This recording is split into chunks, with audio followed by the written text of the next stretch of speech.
This is the entire Star Wars timeline, and today I'll attempt to explain all of it in chronological order. Now, before I begin, there are a few things I need you guys to know. First, I'll mostly be focusing on the canonical movies and TV shows within the Star Wars series. This is mainly because the entire Star Wars franchise is gigantic, and focusing only on canon stuff will make everything much easier to understand. Also, as you probably already know if you're into Star Wars, I'm going to use the in-universe Battle of Yavin as a reference point to specify the eras and years where things happen in the timeline, so you're going to notice that the years and eras in the Star Wars timeline are separated by a couple of markers. There's BBY, which means before the Battle of Yavin, and then there's ABY, which stands for after the Battle of Yavin. Finally, I'm going to focus on the current Star Wars canon. That means the established timeline after Disney acquired the franchise. So, with all that said, let's dive right into things.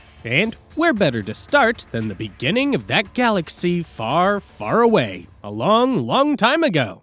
Pre-Republic era, eons ago. The Star Wars universe begins a long time ago with the birth of the universe itself. Along with the birth of the galaxy came the existence of the so-called wellspring of life, an ancient planet that would give rise to the existence of midichlorians. Now, midichlorians are basically microscopic life forms that reside within living cells and allow living beings to connect with the Force. This, in turn, allows living beings to connect with the Force, the same energy that the Jedi, Sith, and anyone with a high enough midichlorian count in their body are able to wield to perform superhuman feats. It's also during this period in history that a group of godlike Force entities, simply known as the Father, the Son, and the Daughter, dwelled in a world called Mortis. Mortis is a world best described as an extra-dimensional place deeply connected to the Force. Somewhere in the galaxy, the planet Ilum would also give rise to the mineral known as Kyber during this long-forgotten era.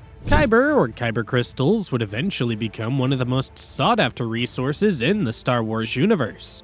This is solely because of the potential to harness the Force, which made them perfect components for tools like the lightsaber, as well as other weapons capable of bringing unimaginable destruction to the galaxy. Exogorths would also come into existence during this ancient era, a race of space slugs that live within asteroids and possess life expectancies that go up to billions of years. In a different corner of the galaxy, the planet Dagobah eventually gives rise to life. From there, evolution ran its course, as various planets like Krul, Bravice, and Abednedo found themselves playing host to creatures like these. These same creatures would eventually evolve to become sentient down the line. Sometime later, an unnamed race made a path from the planet Sietos, which is native to the Star Wars galaxy, to Peridea, a planet in a neighboring galaxy separate from the main Star Wars universe. This unnamed race would eventually become known as Dathomiri. Now, there's a whole lot of history about the Dathomiri, but all you should know is that they first lived on Peridea. However, their entire kingdom eventually fell into ruin, which then led to their species to travel to the main Star Wars galaxy, where they set up shop on the planet Dathomir. As far as Dathomiri culture is concerned, one of the most notable things you should know is that this race of sentient creatures established the Night Sisters, a secretive group of witches capable of wielding the Force. Now, as far as Star Wars' human race is concerned, all we know is that they just popped up somewhere along the way. There are those who theorize that the first humans originated from the planet Coruscant, but no concrete explanation exists about when, where, or how exactly humans came to be. So, all these things I've mentioned up until now occurred during an unspecified period. But if we're talking about the first, earliest piece of recorded galactic history, it's got to be the year 100,000 BBY. The same year when the planet Coruscant started becoming a metropolis within the galaxy's inner rim, and one of the most powerful and influential worlds in the universe. Fast forward to around 57,000 BBY, and the planet Utapau would play host to an unnamed sentient species. They'd make the planet their home, and those same visitors would eventually evolve into a couple of distinct species known as the Utai and the Pawan. Prior to 30,000 BBY, the concept of artificial hyperspace travel, which is basically the capability to travel at speeds faster than light, didn't exist yet. although the concept of hyperspace travel itself did, thanks to a race of literal space whales known as the Purrgil. By 30,000 BBY, an unspecified race in the Star Wars galaxy took it upon themselves to study the Purrgil's natural ability to travel through hyperspace, which ultimately gave birth to artificial hyperspace traversal, and, well, this pretty much changed the galaxy forever, as it allowed anyone with a working hyperdrive on their ship to travel to places that were once unreachable. The long and short of it is that hyperspace travel connected the Star Wars galaxy in its entirety. Well, almost. You see, the Star Wars galaxy is a truly humongous place. You can think of it as a circle. The closer you are to the center, the more civilized the planets and star systems tend to be, while regions farther out become less developed and more unexplored. On a side note, you can't live in the actual center of the Star Wars galaxy because there's a huge black hole there. I'm just going to leave it at that for now. Back to our timeline. At some point, hyperspace travel was further developed by a species known as the Devaronians. And as far as recorded history in the Star Wars universe is concerned, galactic records show that the earliest trace of human civilization can be found in 27,000 BBY on the planet Empress Theta. Now, this doesn't mean humans didn't exist before that. This is just the earliest recorded human civilization in history. The Old Republic era, 25,025 BBY to around 1,000 BBY. Fast forward a bit, and we find ourselves in 25,025 BBY. It was during this era when a cult that worshipped the Force called the Dai Bendu first emerged in the galaxy. The Dai Bendu would serve as the basis for what would eventually become the Jedi Order. The Dai Bendu are also credited with creating the galaxy's first holocrons, which are essentially devices used to store and preserve knowledge. In any case, it was also around this time that an unnamed figure in the galaxy would go to the planet Ahto to establish the Jedi Order, effectively making them the first Jedi, aka the Prime Jedi. Now, let's just get this out of the way. Almost the entire Star Wars franchise revolves around the Jedi, and if you're not familiar with what this group is, let's just say that the Jedi Order is literally a cult of Force users dedicated to harnessing the so-called light side of the Force to bring balance to the universe. They're pretty much balance-obsessed space wizards. Anyway, things were going smoothly for the Jedi Order at this point. They erected their first temple, founded their own village, you know, typical interstellar stuff. One notable occurrence during this era was the Jedi Order's discovery of the planet Ilum, which would become one of their most important sacred worlds in the future. By the time 25,020 BBY rolled in, an instructional droid named Professor Huyang would be activated to serve the Jedi Order, and around 20 years later, 22 of the galaxy's richest and most influential planets within its core worlds would form the first ever Galactic Republic, also known as the Old Republic. This year also marked the boom of expansionism within the Star Wars galaxy. Trade routes and systems like Corellia would be founded, and more planets were colonized. Simply put, the galaxy became more interconnected than ever before. Now, a few more notable things happened during this period, although they don't have any specific recorded dates. One of them is the Kinro incident, a chapter in early Jedi history where a bunch of its members died after using their Force powers to destroy a comet called Kinro, which threatened to destroy planets along its path. Ultimately, Kinro's debris became the asteroid field that surrounded the planet Akiva somewhere in the galaxy's outer rim. It was also during this era when the technologically advanced species called the Praetori got bold and decided to stand up against the Old Republic. Another notable development in this period was the construction of the Kyber Temple on Jedha, a moon orbiting the planet Najeda. This structure, which also goes by the name Temple of the Wills, served as one of the galaxy's great Force religious sites for the Church of the Force, a religious group dedicated to following the teachings of the Jedi Order, except its members were made up of regular sentients who didn't have any superpowers. Yet, one more occurrence of note was the downfall of the Zygerian Empire at the hands of the Jedi Order, led by the cult's military force, known as the Jedi Knights. The end of the Zygerian Empire also saw the end of slavery within Old Republic-controlled territories. Fast forward a couple thousand years to 20,000 BBY, and the Jedi Order once again found itself imposing its moral codes when the Ordu Aspectu, a rogue group made up of former Jedi, delved into studies about achieving eternal life.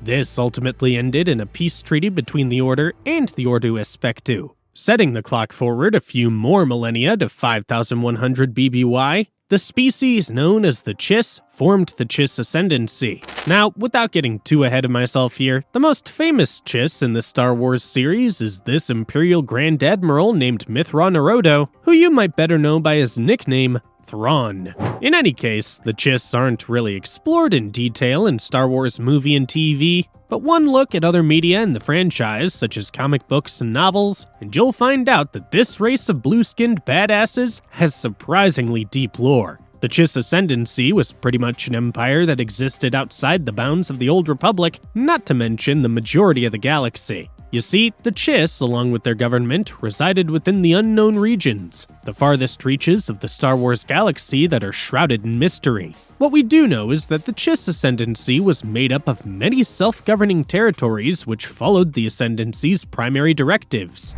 Unlike the Galactic Republic or the Empire that would exist thousands of years in the future, the Chiss Ascendancy prioritized a credo of diplomacy and non-intervention when dealing with outside forces. That's one of the reasons why they're so shrouded in mystery. The Chiss almost never make the first move. Fast forward a couple of decades and we find ourselves in 5000 BBY. There's one development in this era that I'd say is my favorite, and hey, maybe it's yours too. It's that time when one unnamed member of the Jedi Order decided to break away from this cult of balance-obsessed nerds after realizing that they were too weak and narrow-minded to explore the full potential of the Force. So, this unnamed Jedi would go on to form his own faction, which would eventually give rise to the Jedi's eternal rival, the Sith. Although no one knows the name of the Sith's progenitor, he'd come to be called the Rogue Jedi in the millennia that followed. But let's call him for what he truly is, the real MVP.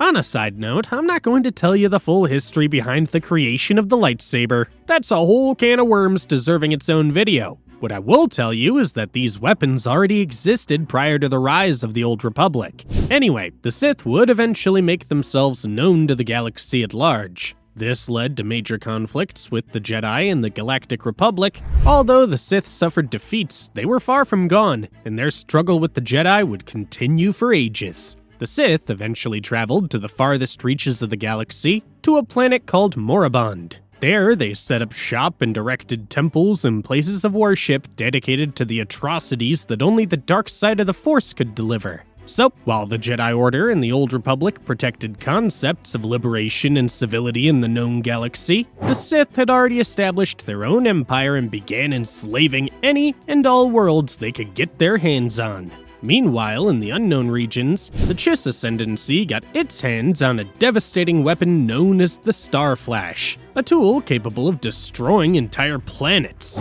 True to their creed of non-intervention and diplomacy, the Ascendancy ended up keeping this super weapon from the rest of the galaxy in hopes of never having to use it. Problem was, trouble came looking for the Chiss, even though they didn't want it. And by the time 4300 BBY arrived, an unidentified rival nation to the Chiss engaged in open war against them. The Chiss nearly went extinct from this conflict, although they were able to pull themselves back from the brink at the end of the war. This was all thanks to the decision to finally activate the Star Flash. Long story short, the Chiss enemies were defeated, but it came at a great cost. The son of the Chiss's home planet, Scylla, became a casualty when the Ascendancy activated their super weapon. This prompted a majority of their species to migrate to other worlds in their empire. Those who stayed behind on Scylla were driven to re-establish their society underground. All this contributed to further mythicizing the Chiss in the eyes of the galaxy at large. By 4000 BBY,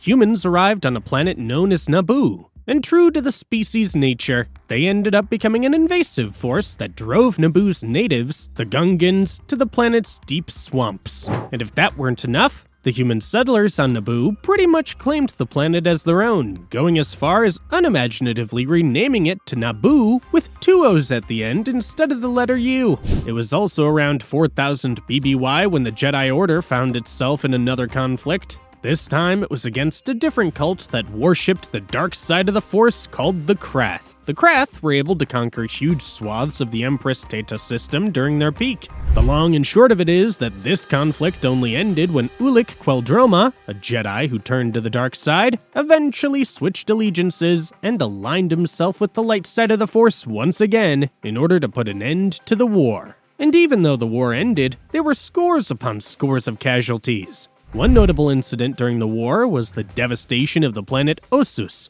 which was spearheaded by the legendary ancient Sith Lord Naga Sadow. By 3966 BBY, a Sith Lord named Darth Tanis had created powerful kyber-based superweapons on the planet Malachor.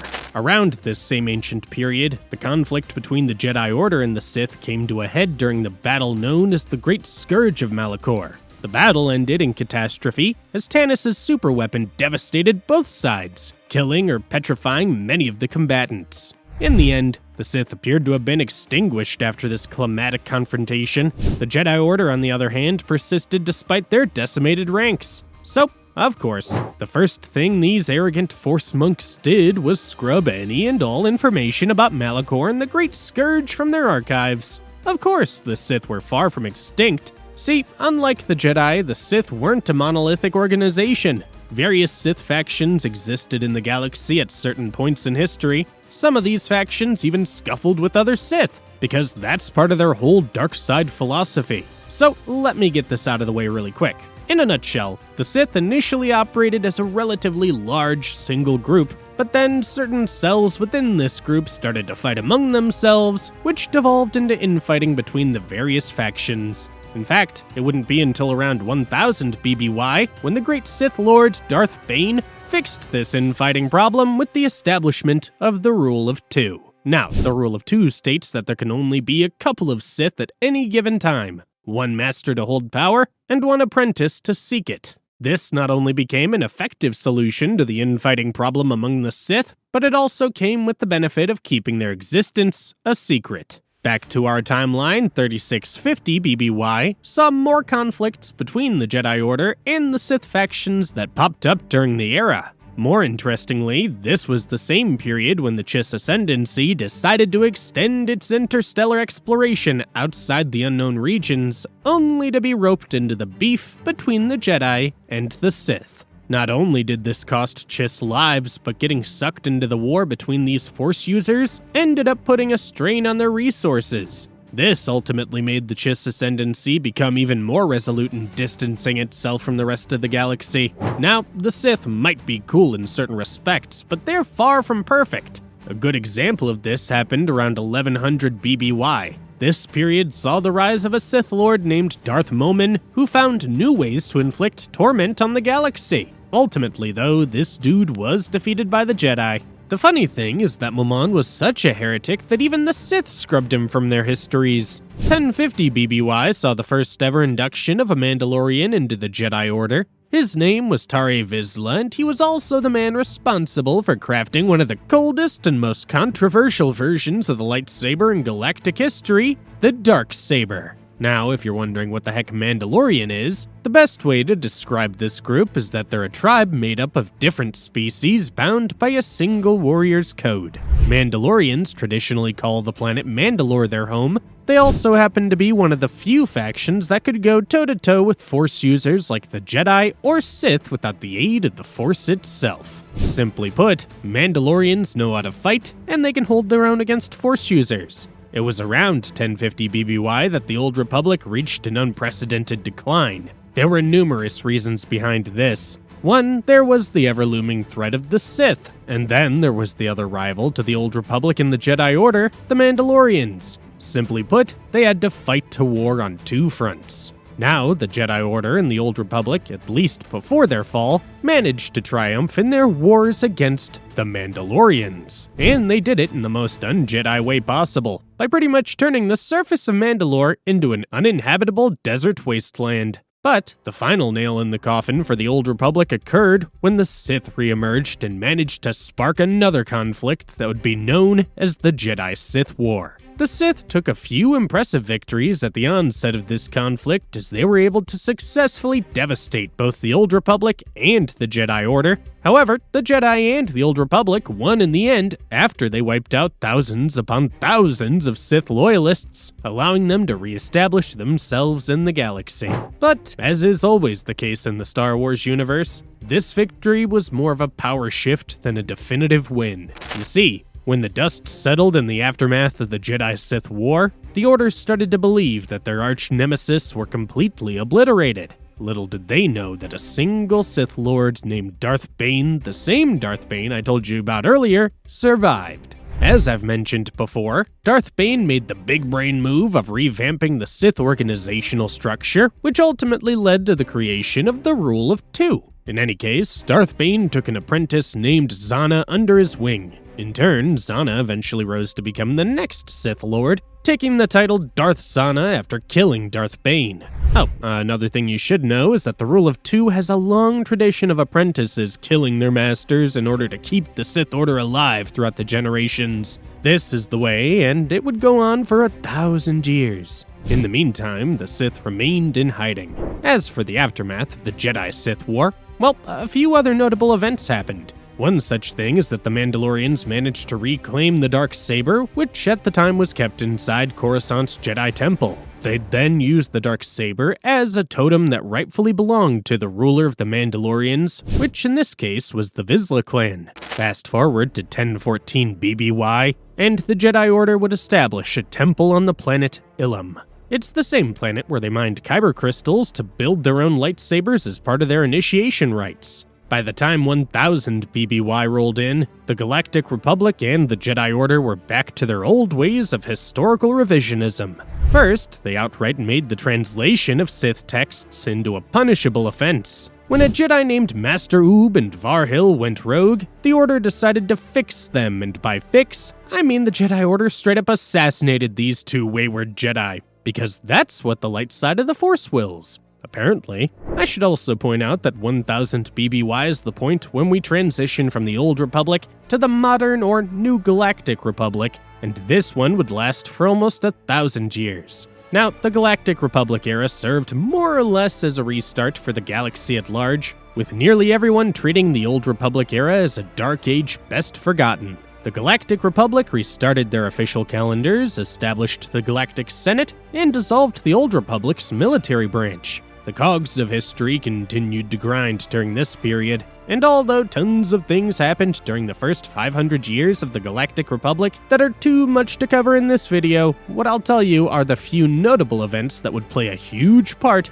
once the movies rolled in. First, there's the birth of Maz Kanata in 973 BBY. I won't give away too much here, but she'll play a relatively important part in the future of the Star Wars saga. Even more important is 896 BBY, because this is the same year when the one and only Yoda was born. By 796 BBY, Yoda had begun training Jedi in the ways of the Force. The High Republic era, 500 BBY to 100 BBY. One important thing to mention here is that the High Republic era coincides with the age of the Galactic Republic, so they're not two distinct governments. It's just that the High Republic is called that way because most people believed this was the peak of prosperity and civilization in the galaxy during that time. Now, the High Republic is a whole can of worms that's an entire saga in and of itself, and I'm not going to dive deep into this since nearly all the stories set in this age are mostly found in Star Wars comic books and novels. Also, these tales are standalone sagas that don't really have much to do with what happens in most of the movies and TV shows. All you should know is that the High Republic era is best described as an age where not only the Galactic Republic, but the entire Jedi Order reached their prime. There were thousands of Jedi during this period, and without the Sith to contend with, one of their primary nemesis during this age was a criminal group known as the Nihil. One important thing to mention is that during this era, the Jedi got even more arrogant than before,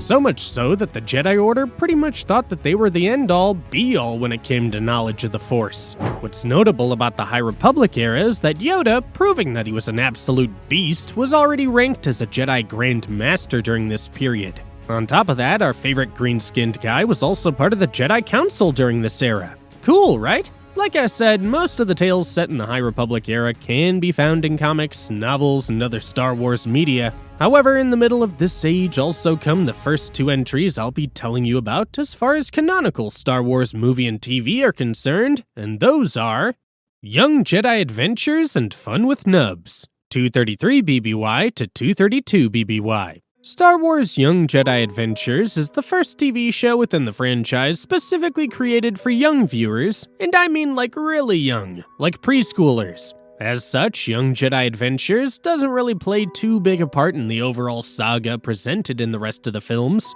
In any case, Star Wars Young Jedi Adventures centers around a gang of kids training at the Jedi Academy. There's Kai Brightstar, a kid who's best described as a Yoda stan. He dreams of becoming a Jedi Knight when he grows up and hopefully gaining the same clout within the Order as Yoda. Then there's Nash Durango, the resident pilot of the group. RJ-83, the show's droid, because you always need droids when you're doing Star Wars. Long story short, there's a whole host of other characters here, from franchise icons like Yoda to newcomers like Nubs, each of which gives Disney a prime opportunity to sell us toys and merchandise. On a side note, Star Wars Young Jedi Adventures features some of the freakiest character designs you'd find on this side of the galaxy. Jeez, look at these kids! Even Yoda! Anyway, the plot of this show mostly revolves around characters learning Jedi values like friendship, cooperation, teamwork, and probably other stuff like historical revisionism to make sure the rest of the galaxy doesn't know the atrocities you committed in the past, and also making sure that anyone who tries to steer away from the Jedi gets purged.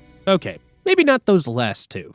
Star Wars The Acolyte, 148 BBY to 132 BBY. Star Wars The Acolyte is Disney's attempt at breaking away from the Skywalker saga presented in most of the other Star Wars movies and TV shows that came before. Sadly, it's also a show that completely flopped and wasn't well received by fans at all. Still, we're still doing the entire Star Wars timeline here, so it's only right that we cover The Acolyte as well. The Acolyte begins in the year 132 BBY, where a Jedi Master named Indara is assassinated by an unidentified assailant. The Order is put on high alert because of this and soon accuses a girl named Osha of the killing. Now, Osha used to be a Padawan, which is basically what the Jedi call their trainees, but Osha had long left the Order and started making her way in the galaxy as a mechanic. Osha's otherwise relatively peaceful life is interrupted when the Jedi Council orders her arrest. They soon accost her, but things spiral out of control when the Jedi's prison transport ship crashes on a planet called Karlak.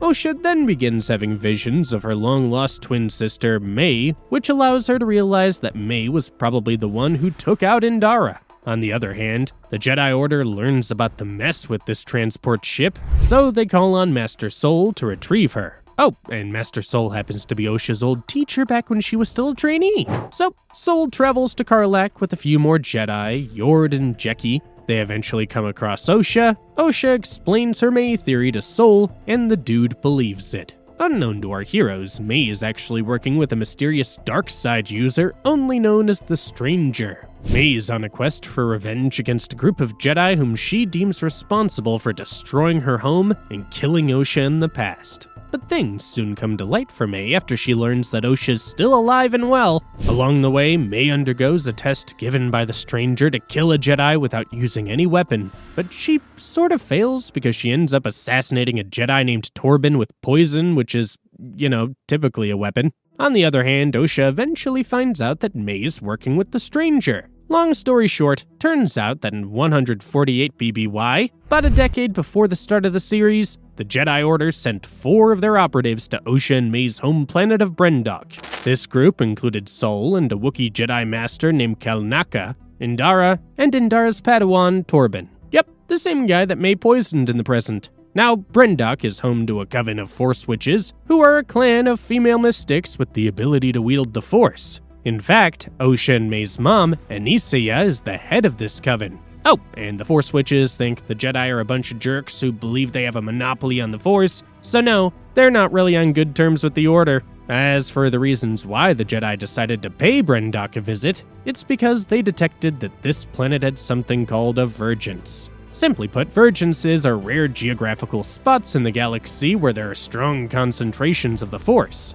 This allows anyone or anything that knows how to work the Force to do some really funky things like creating life out of thin air. Anyway, Osha and May were just living the witch life on Brendok until Sol and his gang caught wind of their coven's existence. This, of course, caused some tension between the Jedi and the witches. To make matters worse, Sol and his gang did the very Jedi thing of sticking their noses into other people's business when he tested May and Osha's midichlorian count, believing that the coven was basically creating child soldiers. Sol's test revealed that Osha and May are a couple of highly unusual kids. Not only do they have immense potential to wield the Force, but the two are also implied to have birthed via the Virgins. On one hand, May's the kind of kid who wanted to contribute to her tribe. She was more than excited to go through their coven's initiation rites to formally become a Force witch. The same couldn't be said for Osha, though, who had a hankering to explore the galaxy instead of staying on Brendok.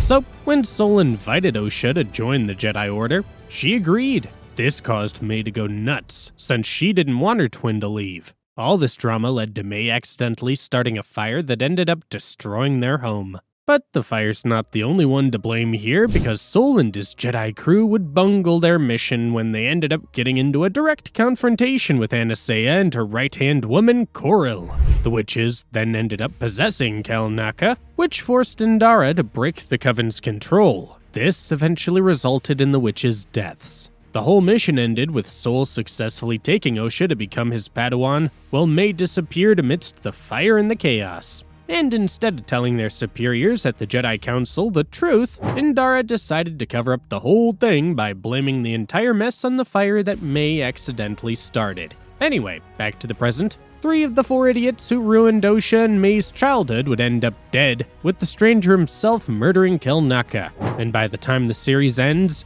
Osha would learn about how Sol killed her and May's mom, so she rightfully kills Sol in return. Also, Osha realizes that the Jedi Order are, well, kinda bad guys, so she decides to partner up with the stranger and become his apprentice. As for May, she actually ended up betraying the stranger after she reneged on her quest to kill Sol and his gang. So, to save her, Osha cut a deal with the stranger to just mind wipe her. And by the end of the Acolyte, Sol's old boss at the Jedi Council, Vernestra, screws over her fallen comrades by pinning all the murders from Indara to the Witches of Brendok on Sol. Oh, and guess what? Turns out that the stranger used to be Vernestra's own Padawan. Yep, this show definitely makes the Jedi look bad. Star Wars Tales of the Underworld, The Good Life, 62 BBY to 32 BBY. Now, I'm going to fast forward around 70 years after the events of the Acolyte and tell you the story of a Duros kid named Colby. Now, Colby and his pal Nero are just a couple of street kids who scrape by for a living. That is, until they meet a space mafioso named Laszlo, who hires Colby and Nero to provide his gang with a diversion while they rob a casino. In the end, Nero gets caught by the cops, while Colby gets inducted into Laszlo's gang. Now, this short tale might seem like nothing now, but Colby would actually go on to become one of the most infamous figures in the Star Wars galaxy's underworld. You might know him by his more popular name, Cad Bane, the ruthless bounty hunter known throughout the Outer Rim. Star Wars Tales of the Jedi, Choices and Tales of the Underworld, A Good Turn, around 50 BBY to 39 BBY. Sometime between 50 to 48 BBY, Jedi Masters Mace Windu and Dooku retrieve the corpse of a fallen Jedi Council member named Katri on the planet of Raxus Secundus. The Jedi Council explicitly prohibits Mace and Dooku from investigating Katri's murder, but unlike most of the Jedi Order, Dooku uses his brain. So, he disobeys his higher-ups and ropes in Mace to dig deeper into it. They ultimately learn that Katri died in an ambush targeting a shady Galactic Republic senator named Larik by a group of activists. Basically, these guys were trying to prevent Raxus from being sold to one of the galaxy's mega-corporations as a mining world. In the end, the Jedi Council promotes Mace to become part of the Council, while Dooku realizes what the entire Jedi Order truly is: lapdogs of the Galactic Republic.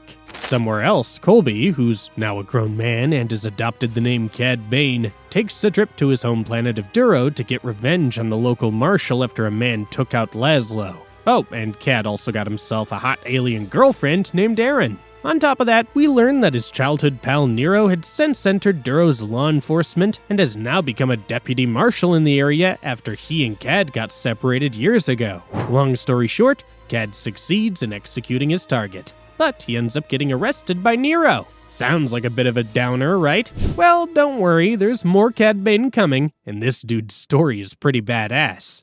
Star Wars Tales of the Jedi, Life and Death Tales of the Underworld, One Good Deed. 36 BBY to 35 BBY. In 36 BBY on the planet Shili, home of the species known as the Togruta, husband and wife Nakti and Pavti welcome their newborn baby girl Ahsoka to the galaxy. 1 year later, in 35 BBY, Pavti takes Ahsoka on a hunt as part of their tribe's cultural rite. Tragedy strikes when a creature called a Rakshir whisks away Ahsoka during their hunting trip. Pavti panics and rushes back to their village to call for her tribe's help in retrieving Ahsoka. However, curiously, Ahsoka returns to their village on her own. Even better, she literally turns the Rakshir into her personal feline mount. This incident makes Ahsoka's parents and the tribe's elder, Gantika, realize that Ahsoka is no ordinary baby. She's actually sensitive to the Force. Now, remember the name Ahsoka, guys, because she's another character in the Star Wars saga who would go on to become one of the series' biggest players.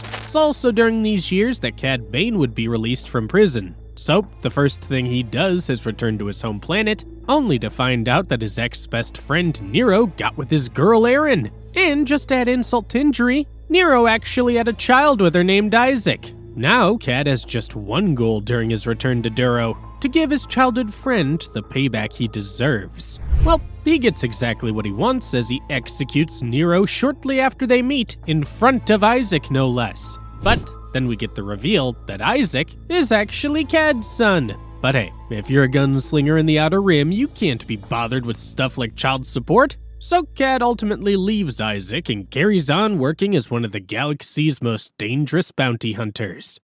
Star Wars Episode 1, The Phantom Menace, and Tales of the Jedi, The Sith Lord. 32 BBY. And so we finally arrive at the first ever full-length movie in the Star Wars series. Some people call it Episode 1, while others call it, well, a disappointment. But regardless of what you think, Star Wars The Phantom Menace serves as the first installment to the Skywalker saga, a part of the Star Wars story revolving around the Skywalker family. Now, The Phantom Menace begins in the year 32 BBY. The Galactic Republic's in turmoil during this period, mainly due to the fact that they're currently beefing with a mega corporation called the Trade Federation. However, unknown to both the Jedi Order and the Galactic Republic, the Trade Federation is backed by Sith Lord Darth Sidious. At its onset, the Galactic Republic sends Jedi Master Qui-Gon Jinn and Obi-Wan Kenobi, his apprentice, to hopefully negotiate with the Trade Federation. Instead, the two are met with an assassination attempt, and the Jedi eventually uncover the Trade Federation's plans to lay siege to the planet Naboo. Along the way, they also meet Jar Jar Binks, a member of Naboo's underwater-dwelling Gungan race, before extracting Naboo's ruler, Queen Padme Amidala, so she doesn't fall into enemy hands.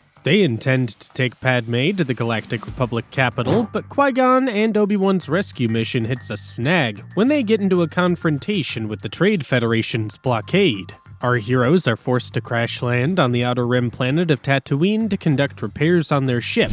On a side note, similar to most Outer Rim territories, Tatooine is one of those backwater planets in the galaxy that doesn't fall within the Republic's jurisdiction. So yeah, it's pretty much the Wild West out there. Anyway, our heroes meet a couple of human slaves owned by a junk dealer named Watto, a young boy named Anakin Skywalker and his mom, Shmi. Oh, and they also get to meet C-3PO, a droid that Anakin created all by himself. Qui-Gon's able to sense that Anakin has a strong connection to the Force, so he does what any Jedi does, and tests his blood for midichlorians. The results prove that Anakin is a 5-star prospect. But more than that, Qui-Gon gets it into his head that the boy's the so-called Chosen One, basically a messianic figure prophesized to bring balance to the Force. Of course, Qui-Gon gets hyped about this and immediately tries to buy Anakin's freedom, and only Anakin's freedom, because the Jedi Order isn't going to pay for his mom.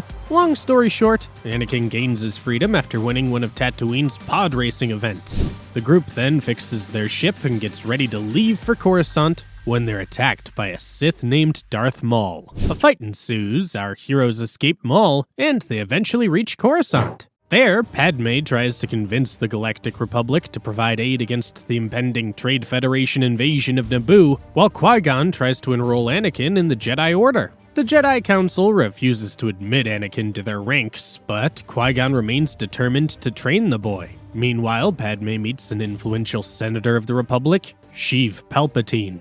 They strike up a friendship, but Padme ultimately realizes that Naboo isn't going to get the help it needs from the Senate. So, Padme decides to go back to Naboo, while Qui-Gon and Obi-Wan are assigned to be her escort, all the while investigating the possible reemergence of the Sith. Because remember guys, the Jedi believed the Sith had been extinct ever since the Jedi-Sith War 1,000 years ago. Anyway, our heroes get to Naboo. The war erupts, and even though Padme didn't get any help from the Republic, she is able to convince the Gungan race to fight for Naboo's cause. Meanwhile, Qui-Gon and Obi-Wan manage to confront Darth Maul once again. One of the greatest lightsaber duels in Star Wars history ensues between the two Jedi and Maul. Qui-Gon ends up getting killed, but Obi-Wan picks up the slack and bisects Maul at the end of this battle. The Phantom Menace ends with Obi-Wan getting promoted to the rank of Jedi Knight and honoring Qui-Gon's wishes to take Anakin under his wing. Meanwhile, Palpatine becomes the Galactic Senate Chancellor, the Trade Federation's leader, Newt Gunray, gets arrested, Naboo's humans and Gungans form a permanent alliance, while the rest of the Jedi Council, especially Yoda, have suspicions that Maul's working for an even more powerful Sith Lord in the shadows. Now, remember Dooku? Yeah, he got super disillusioned with the Jedi Order ever since all the crap that happened during the Katri affair, and he has since teamed up with Darth Sidious to undermine the Order. And in 32 BBY, Dooku goes on a mission to scrub any and all details about a planet called Kamino from the Jedi archives. Along the way, Dooku catches wind of Qui-Gon's death, and he's not too happy about it. You see, Dooku used to be Qui-Gon's master, so it's kind of a personal thing. In any case, another Jedi master named Yaddle has her suspicions about Dooku. She ultimately learns that he's working with the Sith and confronts him about it. Dooku ends up killing Yaddle, which effectively terminates his membership in the Order. Star Wars Episode 2: Attack of the Clones, 22 BBY. Fast forward to a decade after The Phantom Menace, and we find ourselves in 22 BBY. Several notable events happened in the intervening years between this movie and the one that preceded it. For one, Dooku has made his crusade against the Galactic Republic and Jedi Order public, and he's actually gotten so much traction that Dooku's able to form his own separatist coalition called the Confederacy of Independent Systems that threatens to go to war with the Republic. Then there's Obi-Wan and Annie. At this point, Obi-Wan has achieved the rank of Jedi Knight, with Annie being his Padawan. Now, Attack of the Clones begins with Obi and Annie being assigned to serve as Padme's bodyguards, since there are parties from both inside and outside the Republic that want her dead due to her stance against the creation of a new, powerful army under the Republic's command. Let's just say that Annie instantly loses his mind when he sees Padme again, and who can blame him? She's beautiful! More to the point, doesn't take long before an assassin and bounty hunter named Zam Wessel tries to take out Padme. Obi and Annie capture Zam, but her employer kills her before the duo can conduct an interrogation. What's more is that they learn Zam was hired by another bounty hunter. So Obi and Annie decide to split up. Annie's tasked with protecting Padme, while Obi investigates the identity of Zam's employer. Annie proves he's crap at being a Jedi when he and Padme develop romantic feelings for each other, a huge no-no for this cult of light side users. Meanwhile, Obi's investigation ultimately directs him to Kamino, the same planet that Dooku scrubbed from the records about a decade ago. See, the residents of this planet, the Kaminoans, are masters of cloning technology. And it's here that Obi-Wan learns that Jedi Master Sifo Dyas commissioned the Kaminoans to produce an army of clones for the Republic. The problem is that this should have been impossible, because Sifo Dyas has been dead for years and the Jedi Council knew nothing about this. But at least Obi does learn the identity of Zam's employer, Jango Fett. Oh, and also this entire clone army seems to be based on Jango's DNA. After a brief confrontation with Jango, Obi follows him and his son Boba to the planet Geonosis. Meanwhile, Anakin ends up massacring an entire tribe of Tusken Raiders after learning they kidnapped and enslaved Shmi, his mother. Shmi dies along the way, and Anakin gradually falls toward the dark side of the Force. Later, Obi-Wan finds out that Dooku and his Confederacy faction are also building an army of their own. except this one is made up of droids instead of clones. He ends up getting captured by the enemy during his investigation on Geonosis and learns from Dooku that the Galactic Republic is already under Darth Sidious's grasp. At the same time, the Senate grants Chancellor Palpatine emergency powers, which allows him full control of the clone army on Kamino. Somewhere else, Anakin and Padme mount a rescue mission to save Obi-Wan, but they fail miserably and end up becoming prisoners too. So the Jedi Order sends over reinforcements, a battle ensues on Geonosis, and Obi and Annie attempt to pursue Dooku. The duo gets into a heated duel with the former Jedi Master, and Dooku proves he's not one to be messed with when he straight up chops off Anakin's arm.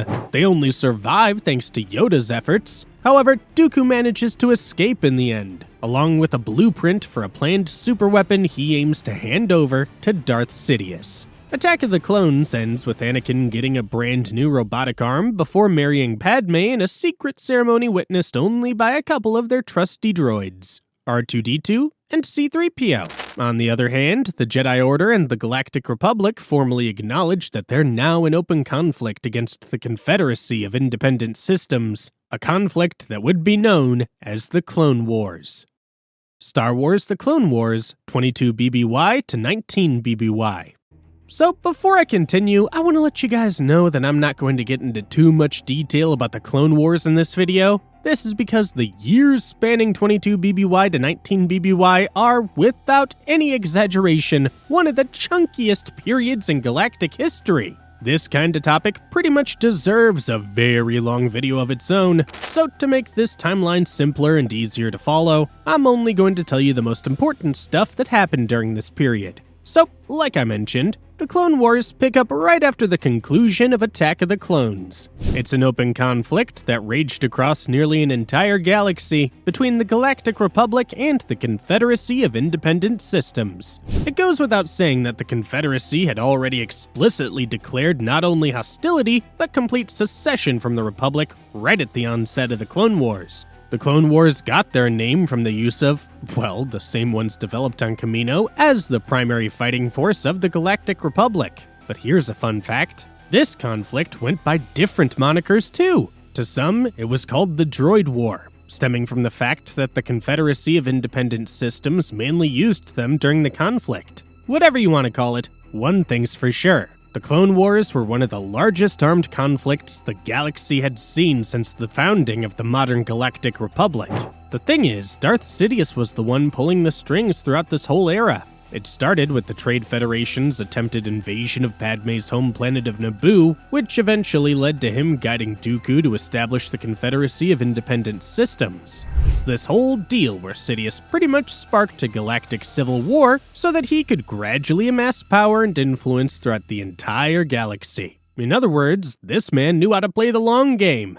Now, the Clone Wars are generally agreed to have begun during the climactic battle that happened on Geonosis between the Confederacy and the Jedi. The same confrontation from Attack of the Clones, and well, things just snowballed from there. Before anyone knew it, most of the galaxy had chosen sides and were at one another's throat. Initial skirmishes between the Republic and the Confederacy mostly ended up as a stalemate, and one of the first things that each side attempted in order to get the upper hand was to take control of the galaxy's major hyperspace lanes, which was basically akin to shipping lanes in the real world, something that any good war effort needs if you want your side to win. Battles over the galaxy's hyperspace lanes ultimately went the Republic's way, all thanks to the efforts of none other than Anakin Skywalker, who at this point had already been promoted to the rank of Jedi Knight within the Order. But make no mistake, Annie wasn't alone. He had a trusty companion, and one who'd arguably did a lot of the legwork to make sure the Confederacy didn't get what they wanted.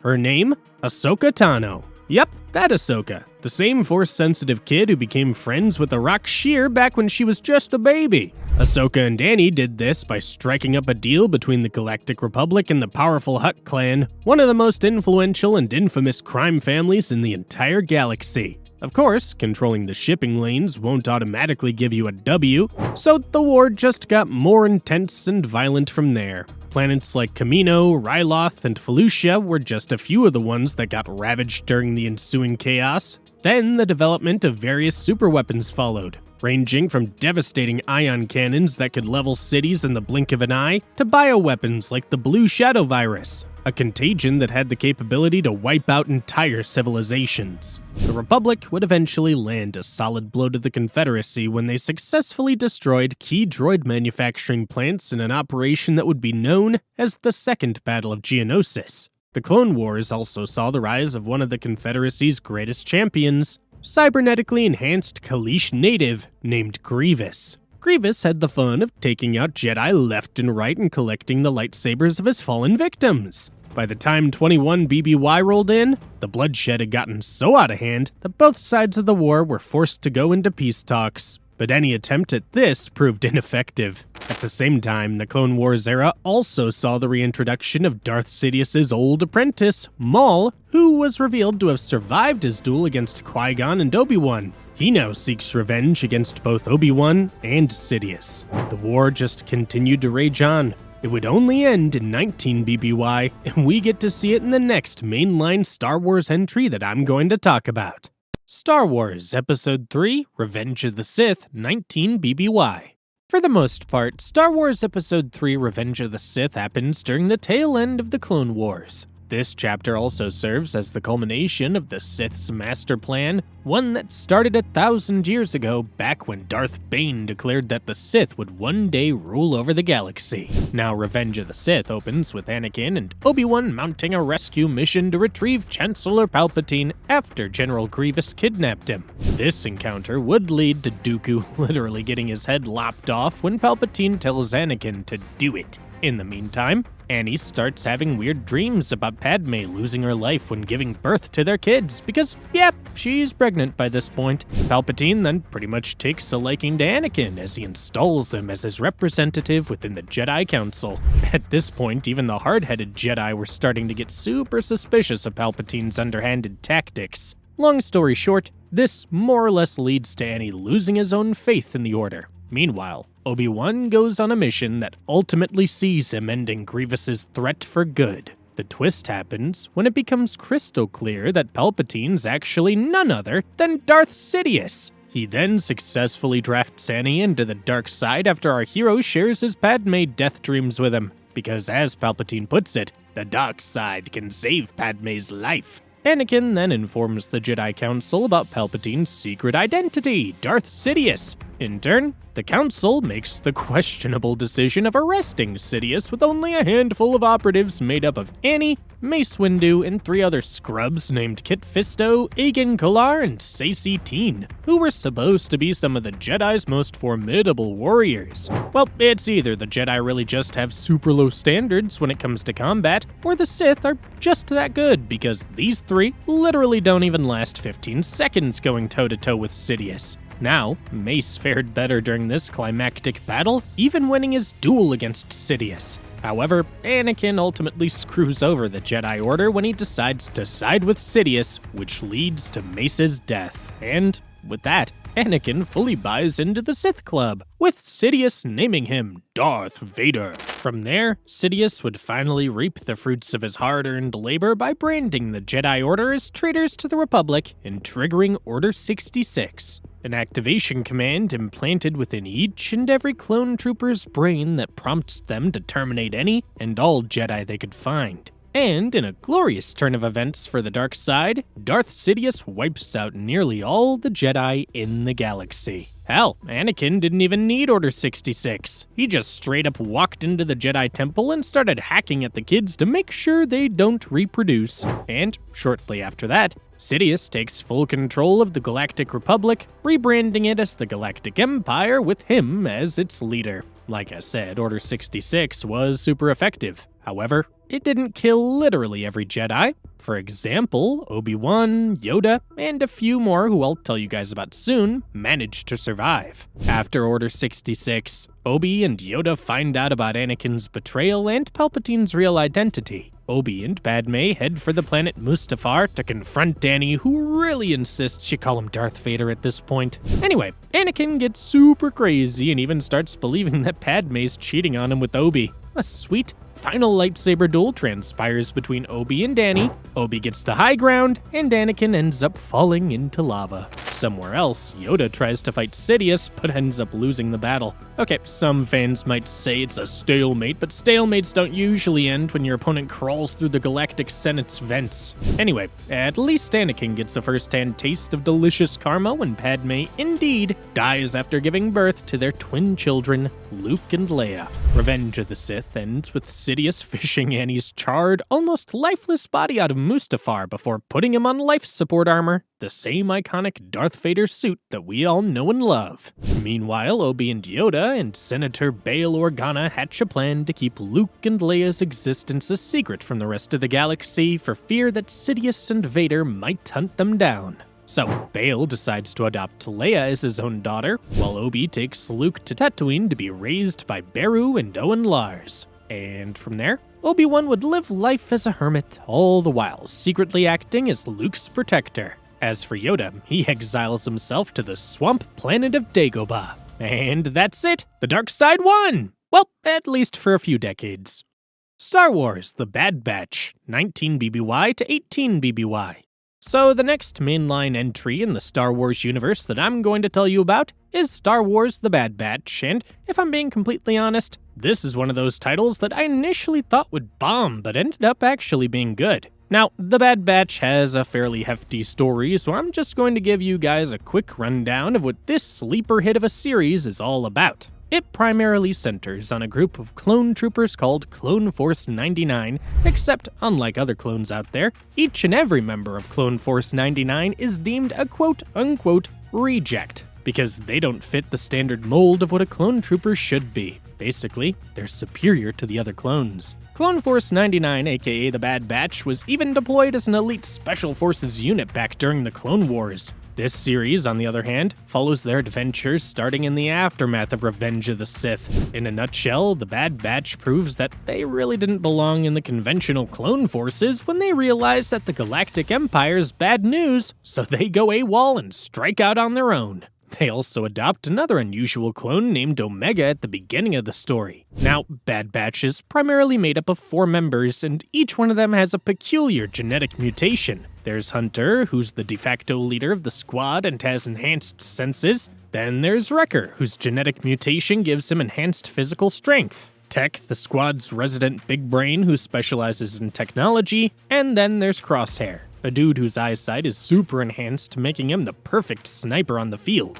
As for Omega, this kid is special for a couple of reasons. One, she's one of the only few female clones created out of Jango Fett's DNA, and 2, unlike the other clones who were specifically designed to rapidly age so that they could be sent to the battlefield as quickly as possible, Omega ages at a rate a normal human does. But perhaps the greatest thing about Clone Force 99 is that they were among the rare clones able to override and resist Order 66, which in turn made them an even bigger threat to the Empire. Anyway, the Bad Batch series mostly revolves around Clone Force 99 doing odd jobs, working as mercenaries after leaving the Empire, but by the end of the show's run, this ragtag group of clone super soldiers end up mounting their own attack against the Empire, all the while helping other clones out there who want to break free from their master's shackles. All in all, it's a fantastic show, especially if you're tired of all the laser swords and Jedi Sith stuff that the Star Wars franchise usually focuses on.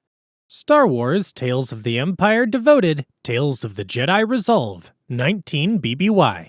Around this time, Vader led an initiative within the Empire to create a task force dedicated to hunting down any and all Jedi who survived Order 66, as well as anyone who's attuned to the Force. This infamous squad is called the Inquisitorius, and they were mostly made up of former Jedi that Darth Vader had mentally conditioned to become followers of the dark side. In one such instance, an ex-Jedi turned war criminal named Barriss Offee was inducted into the Order of the Inquisitorius. The long and short of it is that Barriss would eventually leave the Inquisitorius after one of her comrades named the Fourth Sister went nuts and started hacking down a bunch of innocent civilians during one of their missions. Some years would pass, and presumably around 1 BBY, Barriss started atoning for her past sins by living life as a healer.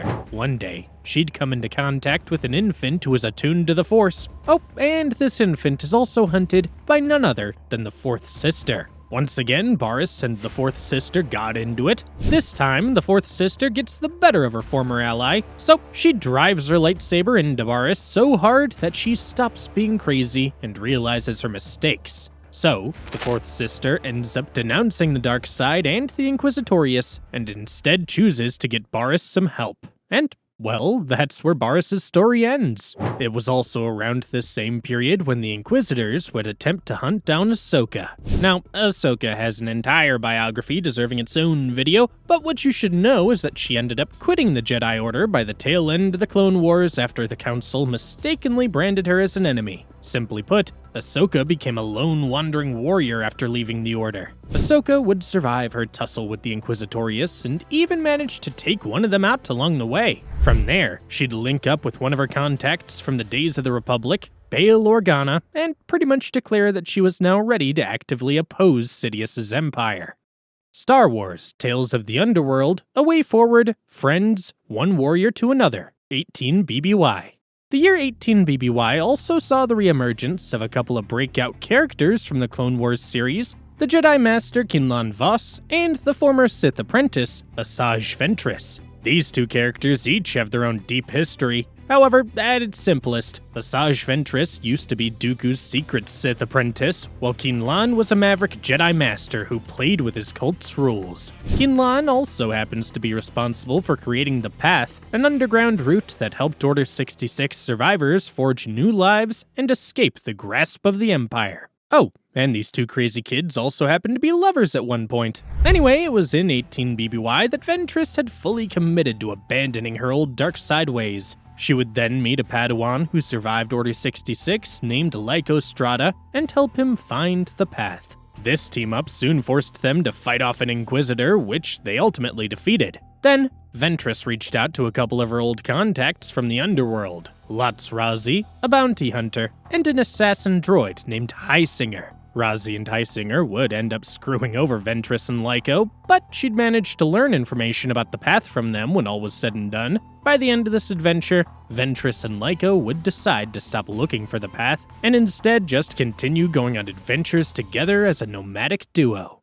Star Wars Jedi Fallen Order, 14 BBY. I know, I told you guys I'd be focusing on the mainline movies and TV series in the Star Wars franchise, but this one's too good to pass up, so I'll just mention it for a bit. Star Wars Jedi Fallen Order is an action role-playing game that centers around another Order 66 survivor named Cal Kestis. See, Cal was a Padawan at the time of Order 66, and he survived the galaxy-wide purge thanks to his master, who sacrificed his life to allow Cal to escape. When we first meet him, Cal's working as a scrapper on the backwater planet of Bracca. Cal would eventually be hunted down by the Inquisitorius after he accidentally reveals his attunement to the Force. This prompts another Order 66 survivor and former Jedi Knight, Cere Junda, and her trusty pilot companion, Grease Dritus, to rescue him. Now, the long and short of it is that Cal and his crew eventually discover an ancient holocron containing coordinates to every Force-sensitive child in the galaxy,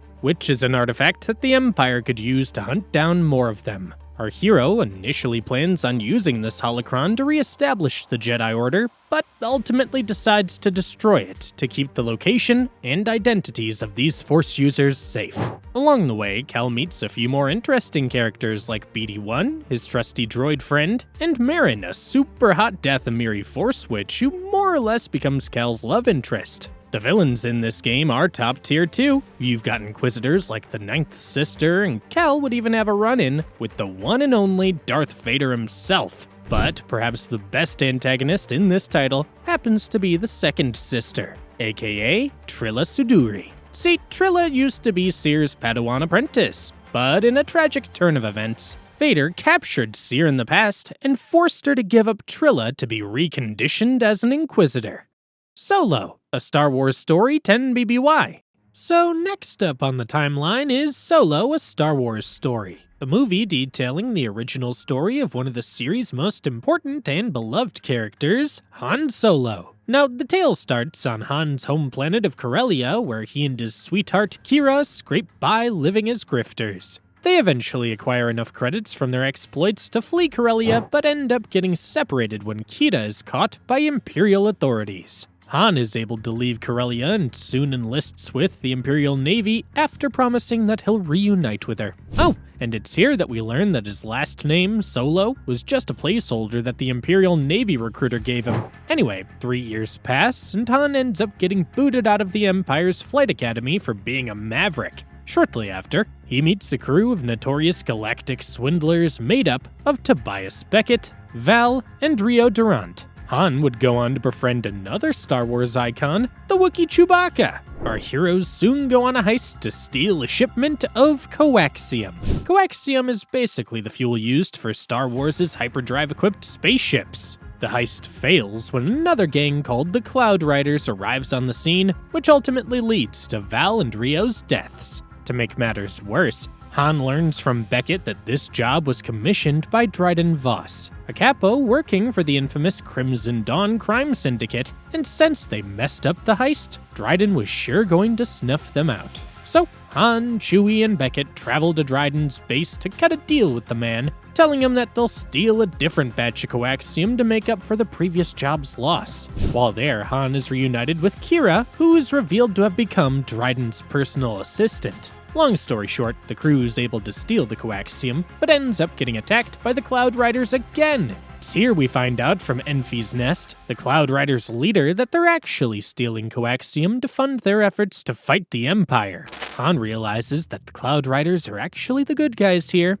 so he sides with them. This all culminates in Han attempting to screw over Dryden, while Tobias betrays the rest of the crew and aligns himself with Dryden. The whole mess leads to Dryden's demise after a climactic confrontation, while Beckett screws everyone over by stealing the coaxium for himself. In the end, Kira chooses to leave Han to continue working for Crimson Dawn, which is revealed to be none other than Sidious's former Sith apprentice, Maul. Somewhere else, Han tracks down Tobias and kills the man so that he can hand over the coaxium to Enfys and her fellow rebels. The movie closes with Han and Chewie traveling to a shaded gambling den where our hero plays Lando in a round of sabacc, which is basically space poker. Han cheats his way to a W and gets the Millennium Falcon as payment. In the end, he and Chewie hit the spaceways to do more not-so-legal jobs. Obi-Wan Kenobi, 9 BBY. Fast forward a year and we get caught up with Obi-Wan Kenobi and his adventures on Tatooine. Now, this series opens up a decade after the conclusion of Revenge of the Sith. When we last saw Obi, he handed over one of Padme's and Anakin's kids, Luke, to Owen and Beru. Well, true to his word, Obi did indeed stay on Tatooine, both to keep an eye on the kid and to lay low. It's 9 BBY and Obi has since assumed a new name, Ben. And let's just say this legendary general had a rough go ever since the rise of the Empire. You see, all the tragedies he experienced recently more or less left him a shell of his old self. For one, he'd become out of sync with the Force. That means he'd lost all of his Jedi powers, for now at least. Even worse, Obi suffers from good old-fashioned PTSD. Regardless, Obi-Wan keeps his old promise and remains on guard in case something happens to Luke. But this story takes a different turn with the introduction of the Inquisitor Reva, who wants to capture him. After all, our guy is pretty much one of the Empire's most wanted criminals at this point. So, to do this, Reva orchestrates the kidnapping of Luke's twin sister Leia. Now, if you remember, Leia was taken in by Bail at the end of Revenge of the Sith, so she grew up as royalty, carrying on the surname of her adopted family, Organa. Long story short, Bail asks for Obi-Wan's help in retrieving Leia. At first glance, the Obi-Wan series might appear like a quick side quest for this legendary Jedi, but look a bit closer and you'll find that this whole story serves as Obi-Wan's journey toward overcoming his guilt and trauma. Those feelings mainly stem from the fact that he believed he killed his apprentice Annie. See, Annie wasn't just Obi's sidekick, those two were basically brothers. So it's completely understandable why memories of Anakin falling into lava on Mustafar contributed to Obi's current state. Anyway, Obi would soon be able to reconnect to the Force, and by the end of this tale, he successfully rescues Leia and hands her back to her adoptive parents. Better yet, Obi gets closure from his hang-ups about Anakin when he comes face to face with Annie's new alter ego, Darth Vader. The two would have another duel, and Obi wins yet again, making this rivalry 2-0 in favor of the Jedi. Finally, by the time the series closes, Obi finally learns to use a special technique that his old master Qui-Gon taught him, the ability to tap into the Force to speak with the spirits of the fallen. Obi uses this to communicate with Qui-Gon, who presumably goes on to be his mentor and life coach from beyond the grave. Star Wars Tales of the Empire Path of Anger, around 9 BBY. Around the same year, we learn that Morgan Elspeth, the Dathomiri Force Witch I mentioned earlier, had been working for the Empire. She's even been appointed Magistrate of the planet Corvus. Morgan would use her knowledge and expertise for the Empire further when she created blueprints for the cutting-edge TIE Defender spacecraft, which would ultimately come to the attention of an Imperial Grand Admiral known as Thrawn. I've mentioned Thrawn in passing earlier, and if you remember, this guy happens to come from the Chiss Ascendancy. I'm not going to dive into Thrawn's entire origin story here, but all you should know is that Thrawn basically served as a scout for the Chiss Ascendancy, which ultimately led him to becoming one of the most powerful figures within the Galactic Empire. Unlike most of the Empire's high-ranking lackeys or mostly wimps, Thrawn is actually competent. This guy is well-loved within the Star Wars fandom, and rightfully so. Some might even say he's a better villain than Sidious, Vader, or all those other guys who take more of the spotlight. Simply put, the Sith might look cool, but Thrawn is actually cool. In any case, Thrawn and Morgan would become well acquainted in 9 BBY, and, well, let's just say that this was the beginning of a long and interesting relationship.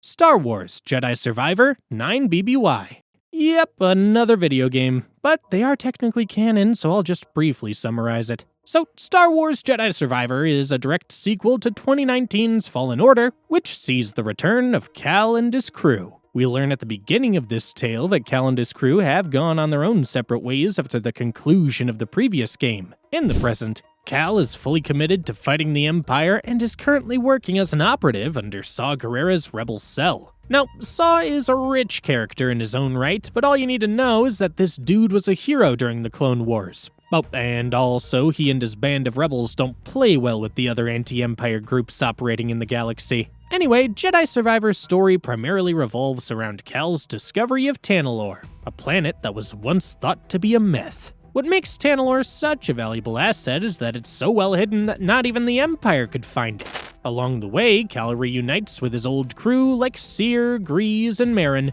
and then there's Bo Dakuna, one of Cal's closest friends in his rebel cell. Long story short, Jedi Survivor culminates in a big reveal that Bode is actually a former Jedi who's since renounced the Order and aligned himself with the Empire. Now, it's not because Bode is just evil. He did all this to make sure his younger daughter Kata wouldn't be hunted down by Darth Vader and the rest of the bad guys. The story climaxes with a battle between Cal and Bode, all for the sake of keeping information about Tanalorr a secret from the Empire. Cal ultimately takes out Bode and more or less adopts Kata to be his apprentice, and by the end of the story, our heroes are able to keep Tanalorr a secret from the big bad Empire, which they intend to use as a sanctuary and temple for every other Jedi out there who's trying to flee from the ongoing purge. Andor, 5 BBY to 1 BBY. And so we arrive at Andor, which is arguably one of the best things to come out of the Star Wars series ever since Disney acquired it. Now,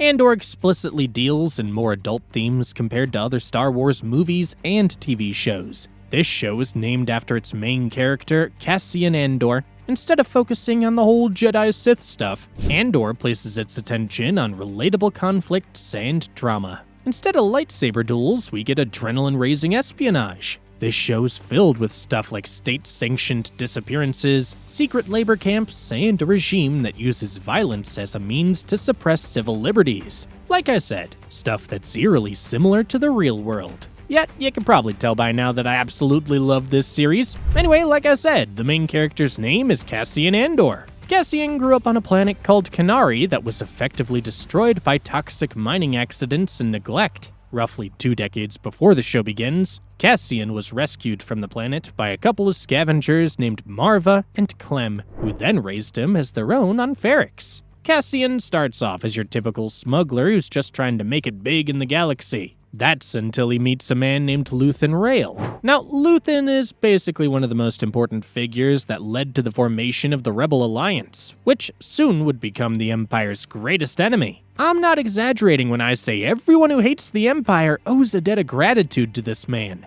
In a nutshell, Andor is set during a time when small, independent rebel cells were popping up all over the galaxy due to the Empire's atrocities. However, if you want to defeat a monster that spans the entire galaxy, you need a united front. And that's exactly one of the main plot points of Andor. How these mostly separate groups who've reached their boiling point became a single, powerful force for change in a world threatened by greed and oppression. You might know this collective as the Rebel Alliance. By the end of the series, Cassian becomes one of the most valuable assets that the Rebel Alliance has ever had because he becomes one of the greatest spies in the galaxy. Also, Andor ties into the next movie in the Star Wars franchise, another gem called Rogue One, a Star Wars story. More on that later.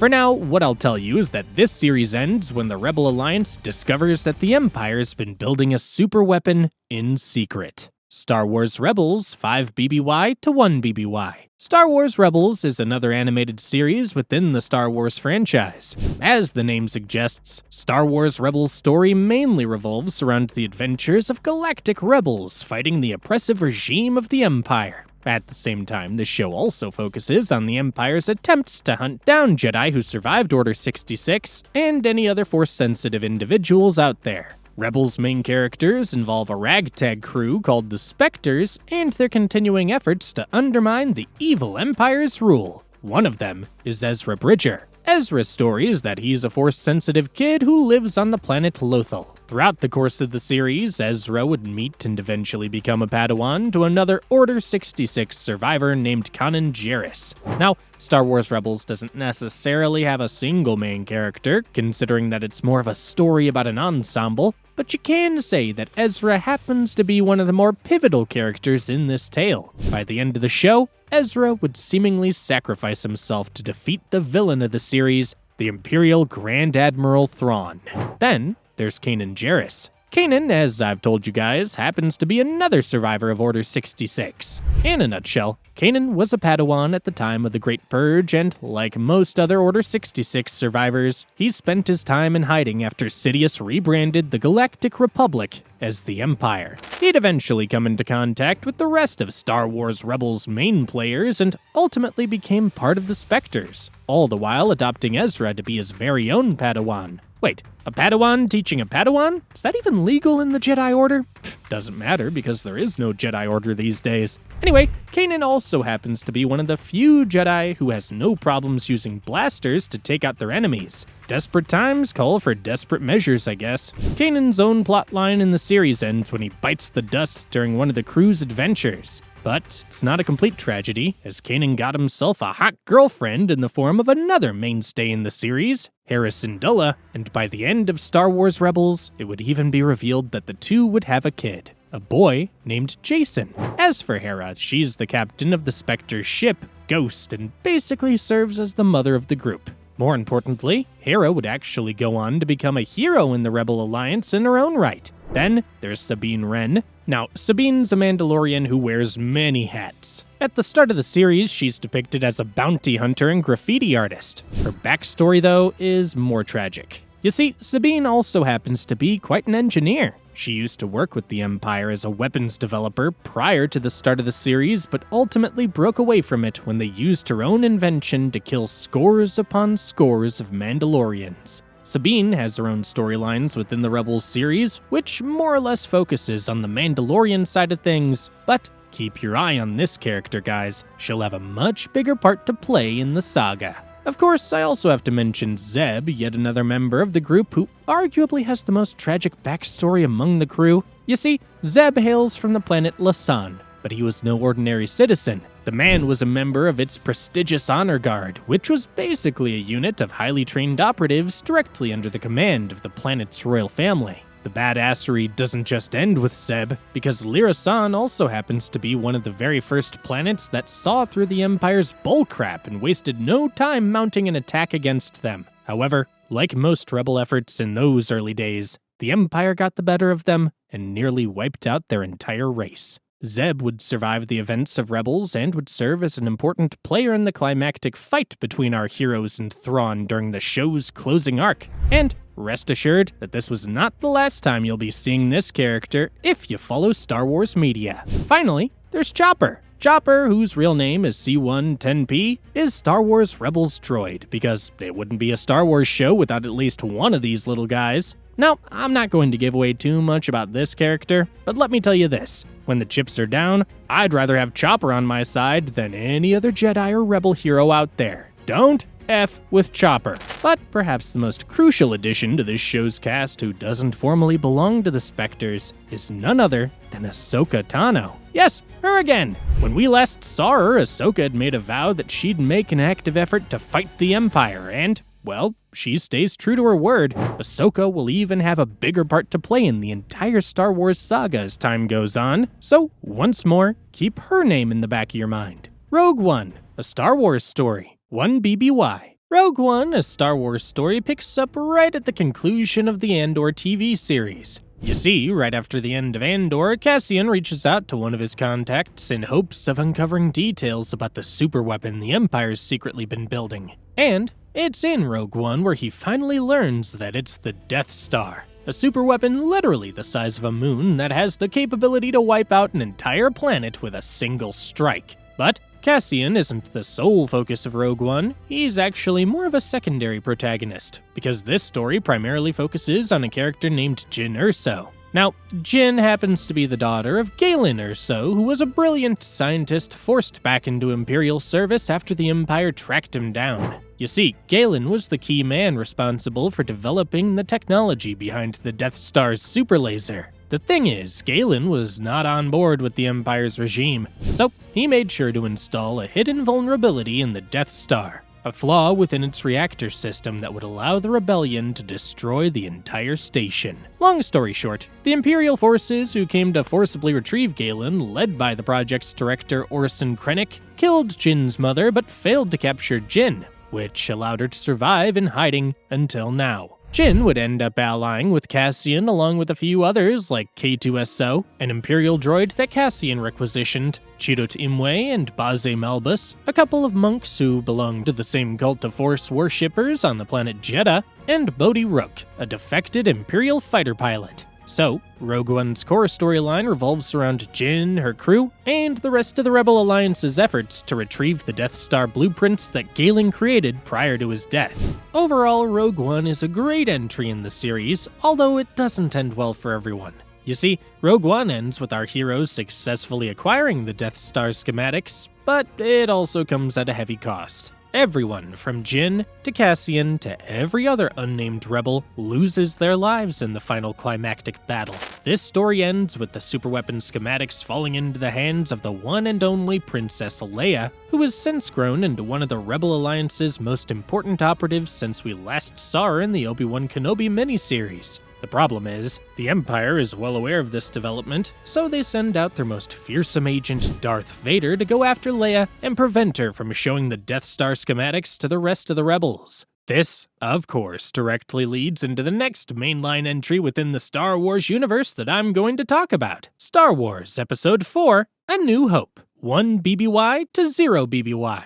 This, as you already know, is the movie that started it all. At the time of its release, all the way back in 1977, A New Hope was simply called Star Wars. In any case, A New Hope picks up right after the conclusion of Rogue One, and it opens with Vader finally catching up to Leia's ship. Of course, Vader proceeds to mow down Leia's men before capturing her, but what this Sith Lord doesn't know is that the princess was able to send the Death Star's blueprints to her two trusted droids, R2-D2 and C-3PO, before sending them away in one of the escape pods. Their orders were to meet up with Leia's old savior, Obi-Wan, so that he could deliver the blueprints to her adopted father, Bail Organa. So, the escape pod makes a beeline for Tatooine. Soon, both droids become the property of the Lars family and their adopted nephew, Luke. So far, so good, right? Well, the Force works in mysterious ways. Luke would eventually learn all about the droid's mission to link up with Obi-Wan, whom Luke knows as Ben Kenobi, the weird old dude living out there on Tatooine's sand dunes.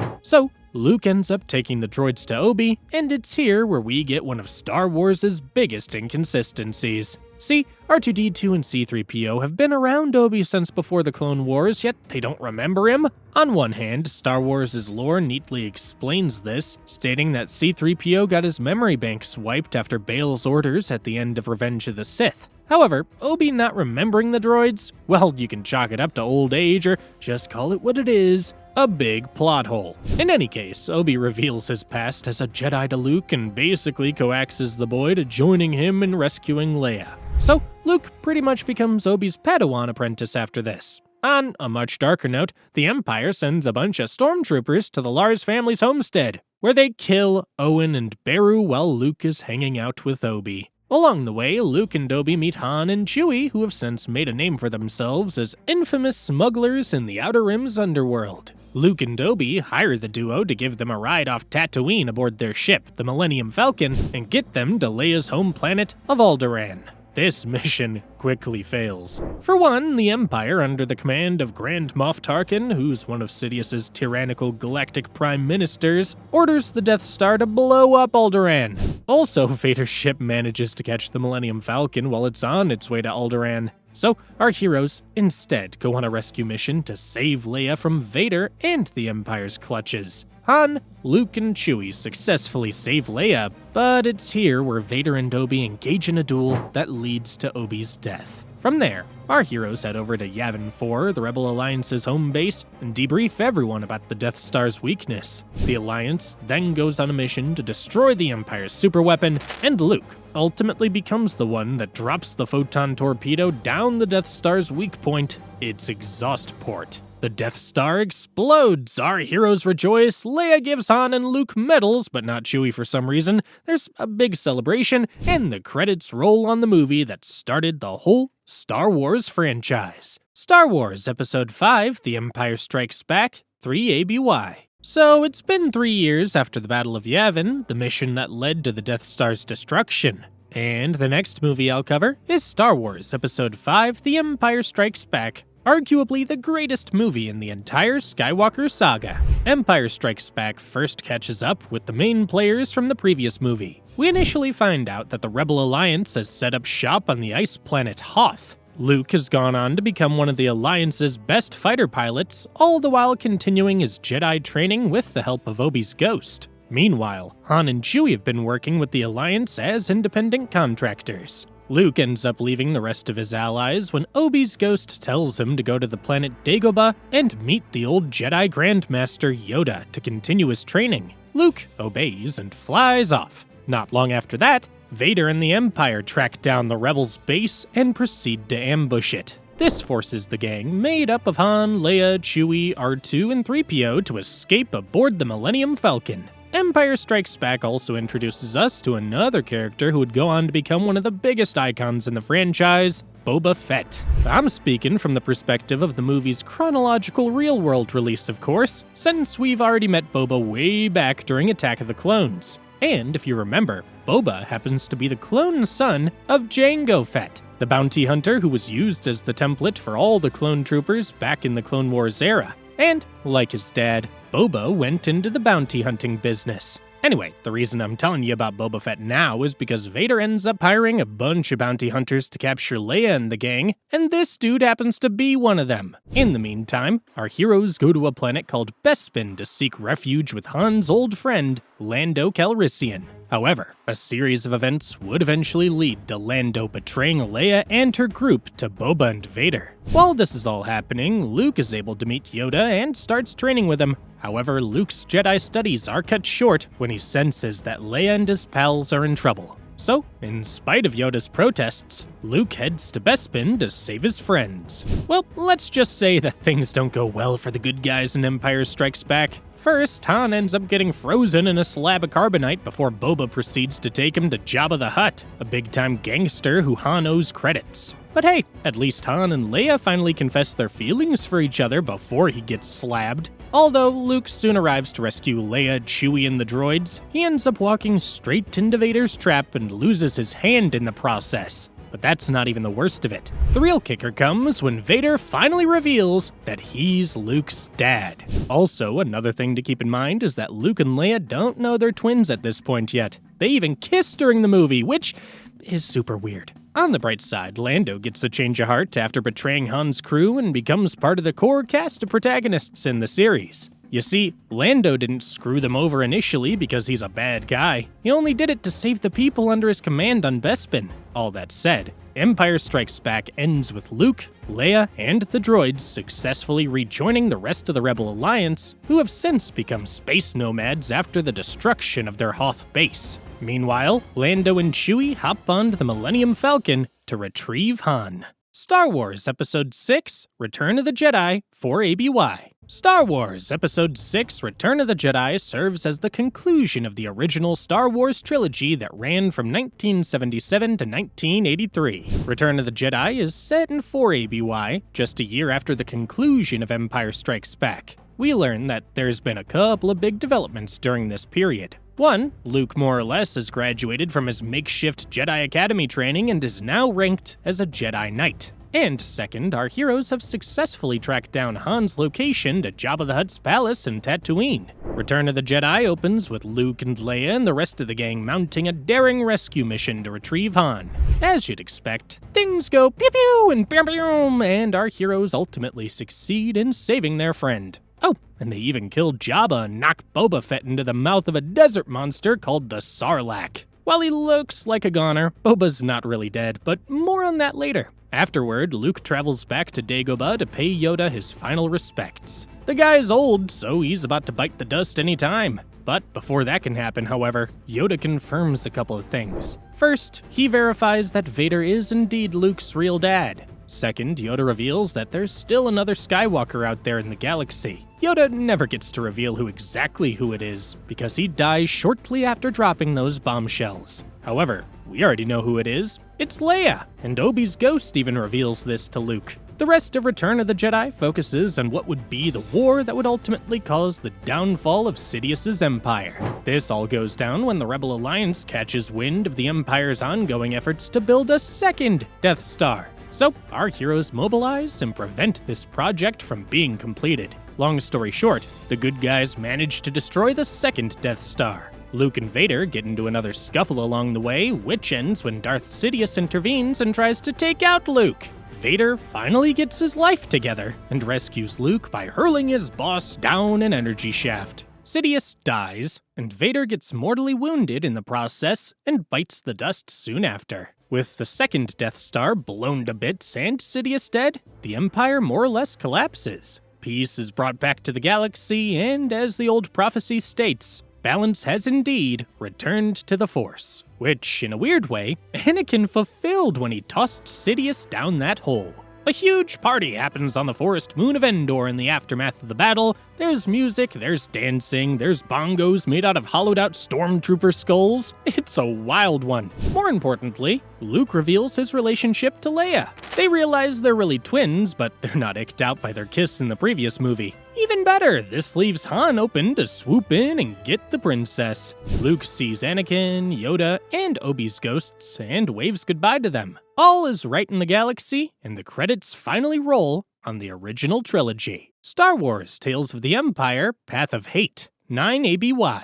So, after the Empire fell, the Rebel Alliance would re-establish a new galactic republic. But as is always the case, the bad guys of the galaxy didn't just magically disappear. There were stragglers who remained loyal to the Empire's ways and would sooner destroy the galaxy than submit to the New Republic. One such figure is none other than Morgan Elspeth, who pops up again around 9ABY, and who we find out has become an Imperial Magistrate of the planet Corvus. Well, Morgan didn't get the memo about the Empire's downfall. Actually, scratch that, Morgan straight up refuses to get the memo. Because when a New Republic representative called Nadara visits Corvus to tell Morgan to pack up her stuff, this witch gives the New Republic her reply by taking out Nadara. However, Nadara is able to send a distress call to an exiled Mandalorian princess named Bo-Katan Kryze prior to her demise. The Mandalorian, 9ABY. 9 ABY is the year in the galactic calendar that also introduces fans to perhaps the biggest hit in the Star Wars franchise since Disney acquired it, a series simply called The Mandalorian. The Mandalorian centers around a bounty hunter named Din Djarin. As the show's name suggests, Din is a member of the Mandalorian race. Well, race is too narrow a term to describe the Mandalorians. Like I mentioned in the earlier parts of this video, they're more like a cultural group made up of different species who adhere to a single code. In any case, Din is known throughout the galaxy's bounty hunting circles as, well, the Mandalorian, or Mando for short. So Mando's saga kicks off when he receives a bounty from an unnamed client to retrieve a so-called asset. Long story short, Mando does his job well, but finds out that the asset is a sentient creature, Grogu. Now, Grogu happens to belong to the same species as Yoda. In fact, his early appearances in the series didn't even identify his name. Everyone just called him Baby Yoda. Also, on a side note, Star Wars has never identified the exact name of Yoda and Grogu's species, much less their origins. All we know so far is that members of this race have a strong connection to the Force. In any case, Mando would ultimately have a crisis of conscience after handing over Grogu to the client who commissioned him. Even worse, this client is revealed to be one of the remaining Imperial sympathizers aiming to bring back the Empire to its former glory. So, Mando takes out the client and his goons and pretty much adopts Baby Yoda. Mando then discovers that Grogu's part of the Jedi Order, which has been shut down since the end of the Clone Wars. But the galaxy still had a few remaining Jedi out there, so our hero initially sets out to reunite Grogu with the Jedi. This adventure leads to Mando meeting Bo-Katan Kryze, who then points him toward her old ally, Ahsoka. Ahsoka at this point has come into direct conflict with Morgan Elspeth and Corvus as part of her mission to hunt down Thrawn. There's a lot to unpack there, but the main gist of this particular storyline is that it's a follow-up to the conclusion of Star Wars Rebels and, at the same time, serves as a lead-in to Rebels' sequel series, another show called Ahsoka, that I'll tell you guys about soon. Anyway, this side quest concludes with Morgan's defeat and Ahsoka's refusal to take Grogu under her wing, because firstly, she technically isn't a Jedi anymore, and secondly, she got her own stuff to deal with. However, she does direct the duo to a certain temple on the ancient Jedi stronghold on the planet Tython. You'll quickly start to notice a pattern here, because this trip to Tython would ultimately become another side quest to reintroduce another iconic character in the series, Boba Fett, and another upcoming series I'll tell you about soon called The Book of Boba Fett. Anyway, this whole Tython adventure would see Grogu using the temple to basically send out a psychic signal to other Jedi in the galaxy. This whole mission to reunite Grogu with his Jedi pals sees both him and Mando getting hounded by an Imperial loyalist named Gideon. See, Gideon was actually the one who was behind the bounty that Mando took to initially retrieve Grogu for the client. Gideon plans on using Grogu's DNA to create super soldiers that would help him rebuild the Empire. In any case, Mando, Grogu, and their pals ultimately come into direct conflict with Gideon. And, by the end of the story, the distress call that Grogu sent via the temple on Tython attracts none other than Luke Skywalker to their aid, who has since become a Jedi Master. Our heroes win, but Gideon is able to escape. Luke adopts Grogu to be trained in the ways of the Jedi, and he and Mando have a tearful goodbye. Oh, and along the way, the legendary Mandalorian artifact, the Darksaber, comes into Mando's possession, which effectively makes him a legitimate candidate to become a ruler of the Mandalorians. Now, Mando's story doesn't end here, but before we continue with it, there's one show we need to cover first.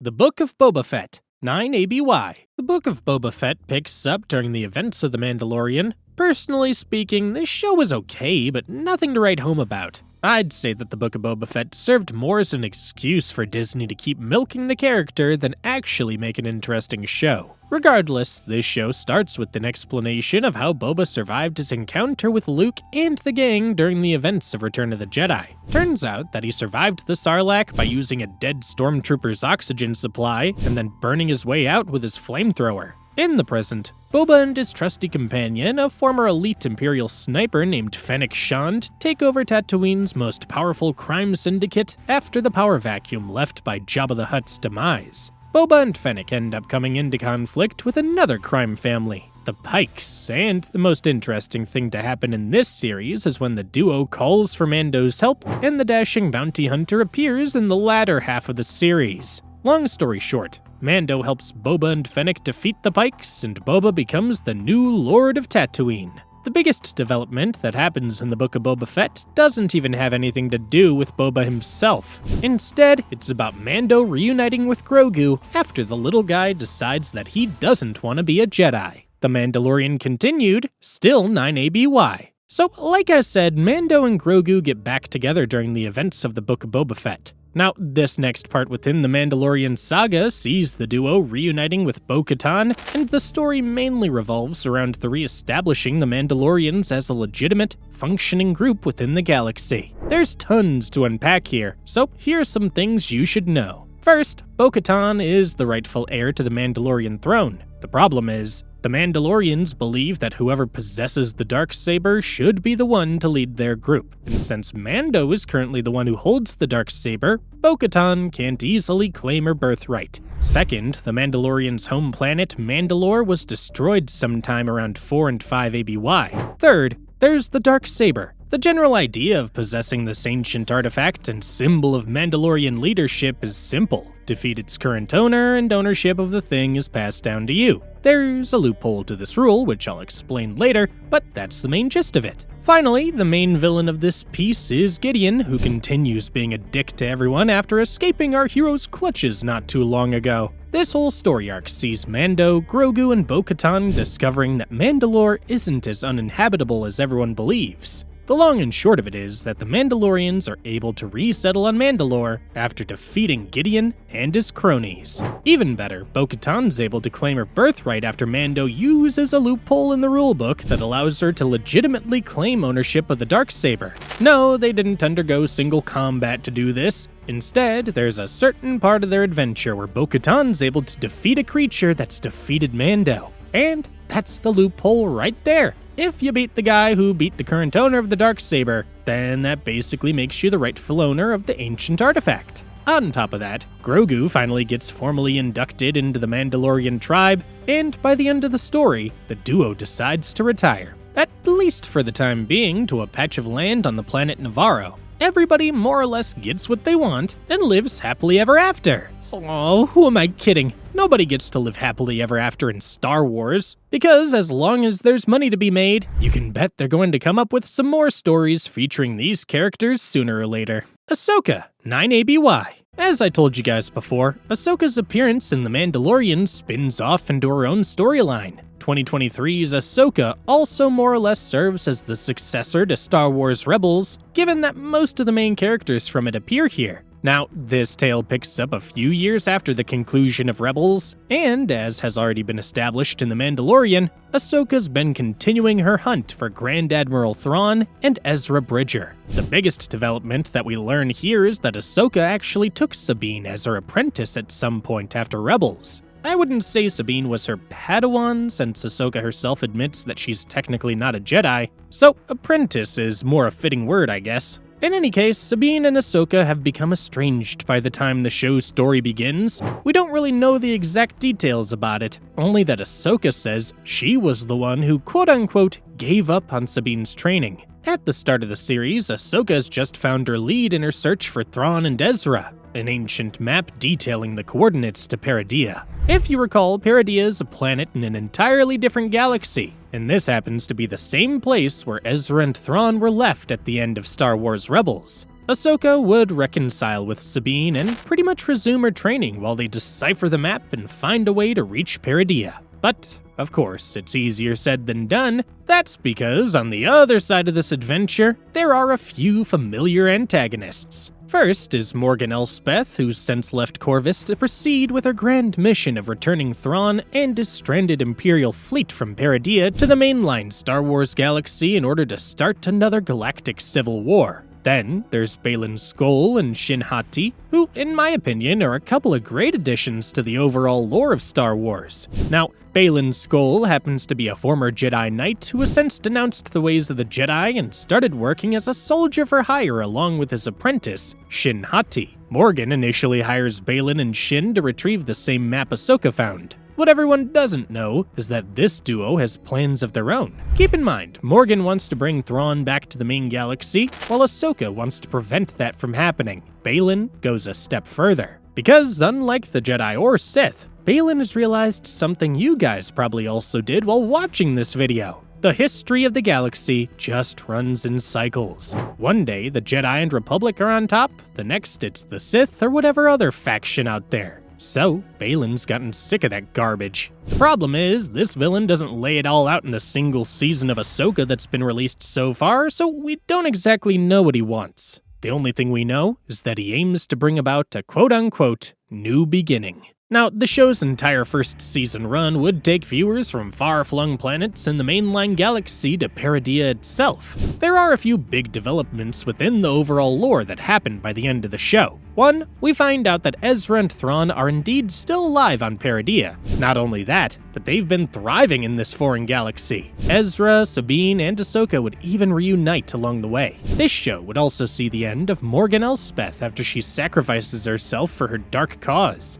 As for Thrawn, we learn that this infamous Grand Admiral has been pooling up his resources to prepare for his inevitable return to the galaxy. To do that, Thrawn allied himself with Morgan's superiors, a trio of surviving Dathomiri Night Sisters calling themselves the Great Mothers. They then used their weird space magic powers to augment Thrawn's soldiers, basically turning them into near unkillable zombies. The show, or at least its first season, ends with Thrawn successfully traveling back to the mainline galaxy with his fleet, with Ezra secretly hitching a ride that ultimately allows him to reunite with one of our hero's most trusted allies, Hera. Oh, and speaking of Hera, she's pretty much a general in the New Republic at this point. And her kid, Jason, is Force-sensitive like his late dad, Kanan. Chopper's in this show too, but this MVP of a droid is criminally underused. Back to our story, Ahsoka and Sabine end up stranded in Peridea by the closing parts of the show's first season, and they become part of the Na'ti, the same tribe of crab people that took in Ezra back when he was left in this foreign galaxy. Shin and Baylan also remain on Peridea, with Shin seemingly becoming part of the planet's notorious gangs, while Baylan travels to a valley where he spots statues of the Father and the Son. If you remember, the Father and Son are basically primordial Force gods who came into existence eons before the start of the Star Wars saga. Star Wars Skeleton Crew, around 9 ABY. Moving on to the next entry in the timeline, we have Star Wars Skeleton Crew. This series takes a nice break from the usual space battles to give us something a bit lighter. In a nutshell, Skeleton Crew is a family-friendly adventure romp that's heavily inspired by the 80s classic movie, The Goonies. It mainly centers around a group of kids who get launched into space by accident and try to find their way back home. And, well, their quest takes a bunch of twists and turns that ends up snowballing into a conflict that threatens their home planet. As far as main characters of the series go, there's Wim, an annoying kid who's a Jedi fanboy, Fern, another annoying kid who deserves to be locked up in juvie, KB, yet another annoying kid, and then there's Neil, the only kid in the series who doesn't grind your gears because he's a super cute elephant boy. Then there's Jadna Nawood. Now, Jad is a space pirate who also happens to be Force-sensitive. Not a lot is known about his past, except that he has a bit of knowledge in the ways of the Force. Of course, this series has a droid too, an ancient pirate robot named SM-33, Smee. Skeleton Crew's main gist is that the kids live on a planet called Atatine. Atatine is the kind of territory that's mostly cut off from the galaxy. The reason it's so isolated is because Atatine is part of a group of planets in the galaxy known as the Jewels of the Old Republic. Without going too deep into it, the Jewels of the Old Republic are basically ancient treasuries and mints where they make credits. So, each one of them is basically a treasure trove. However, the long history of the galaxy going into civil war and the various power shifts that have happened have made these planets more of a myth. So, what starts off with kids going off on a treasure hunt outside their home planet ultimately becomes a battle for Atatine when Jad and his pirates take it upon themselves to ransack its vaults. And yeah, that's pretty much it. Skeleton Crew is a series better seen than heard of. The story's not that deep. It's just a fun little romp outside the standard stuff we see in the Star Wars universe. Star Wars Resistance, 34 ABY. The premise behind Resistance is that it's basically Star Wars Rebels set in a post-Imperial galaxy and primarily serves as a companion show to the Star Wars sequel trilogy, which I'll tell you all about soon. In any case, Star Wars Resistance focuses on a pilot named Kazuda Ziono, aka Kaz, and his squadron of Resistance fighters called Team Fireball. This show is its own thing, so I'm not going too deep into its story. It's not really necessary for the grander Star Wars timeline. What I will tell you, though, is that Star Wars Resistance sheds some more light on two primary factions that appear in the sequel trilogy, namely the First Order and the Resistance itself. The First Order is what you get when the surviving remnants of Sidious's empire manage to pool their resources together and unite under one banner. It's basically a terror group rooted in fascism and military dictatorship. And by the time Star Wars Resistance rolls around, the First Order's become a considerable threat that no one can ignore anymore. The First Order's base of operations comes in the form of a fleet of ships that rove and ravage everything in its path. On the other hand, there's the Resistance, which is pretty much best described as the Rebel Alliance 2.0. It was founded by none other than Leia Organa, or should I say Leia Skywalker, along with a few other heroes from the original Rebel Alliance, like Admiral Akbar, and the ever-trusty droids R2 and 3PO.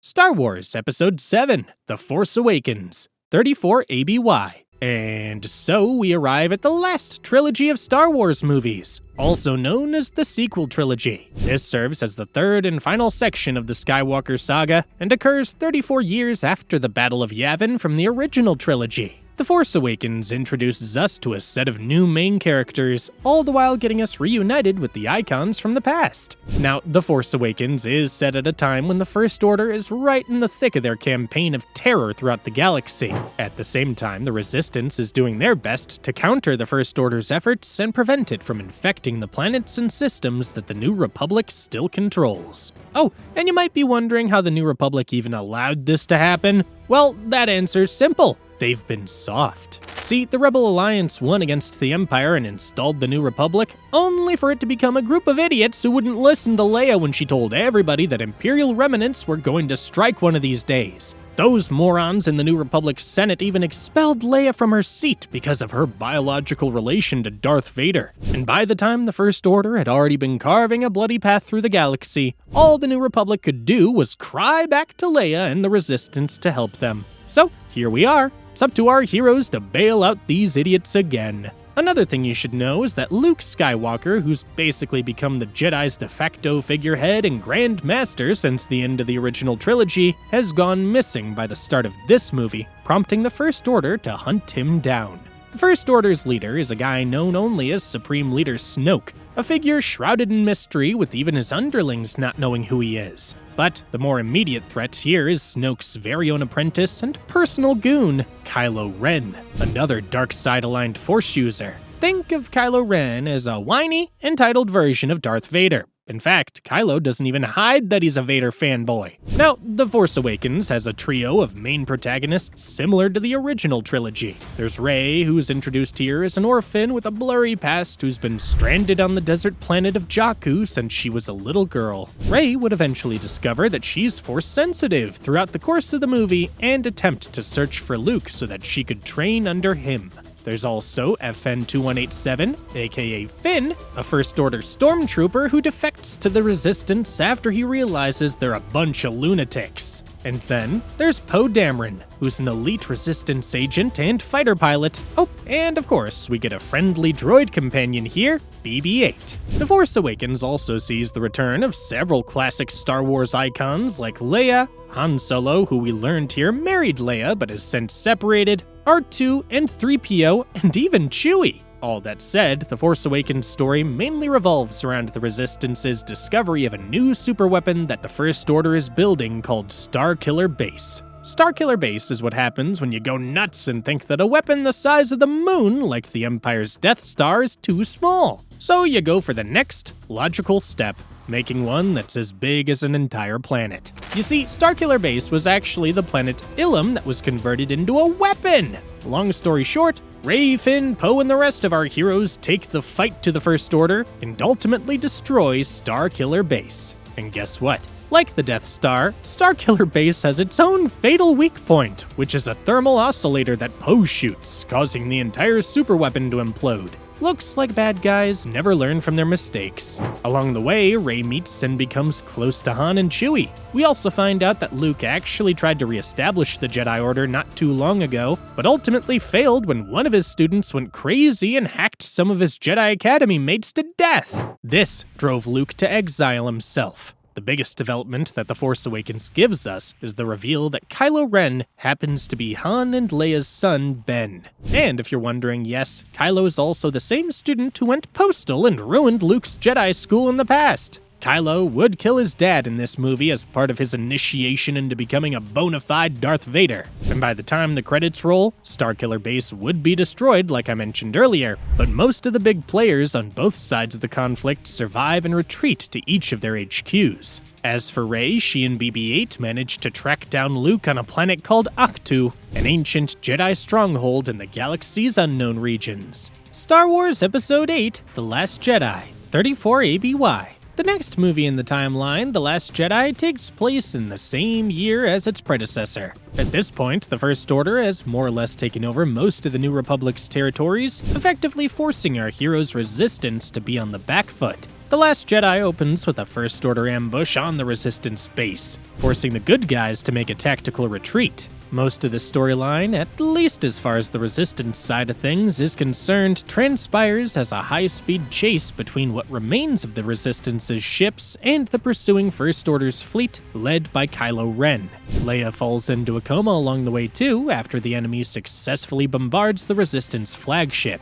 It's in The Last Jedi that we also meet a couple of new characters who, at the time, were shaping up to be future staples in the series. There's the Resistance's Vice Admiral Holdo, a close friend and ally to Leia, and the same woman who would assume command of the Resistance fleet while the princess was out of commission. Then there's Rose Tico, a mechanic who strikes a friendship with Finn and becomes a trusted ally during a mission to help the rest of their fellow freedom fighters. In a more minor role is Benicio del Toro's DJ, a hacker and con man. As far as Rey's neck of the galaxy goes, our heroine manages to meet Luke and, after a bit of convincing, Luke accepts her as an apprentice. It's also in this chapter of the Skywalker saga where we're introduced to a curious plot element that sees Rey and Kylo having the ability to communicate with each other through the Force. Their interactions basically revolve around Kylo trying to coax Rey into joining the dark side, while our heroine pieces together everything that happened between Kylo and Luke.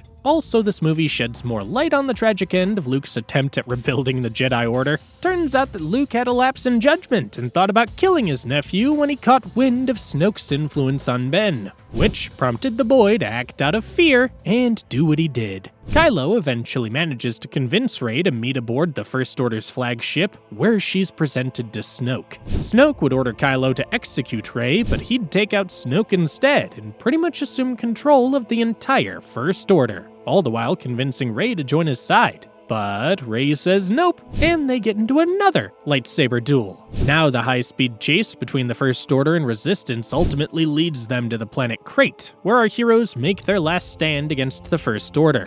The battle seemed lost until Luke intervenes, using his ability to create a projection of himself to lure out Kylo and provide a diversion for the rest of the Resistance. This gives the Resistance enough time to escape the First Order, while Luke dies from overexertion.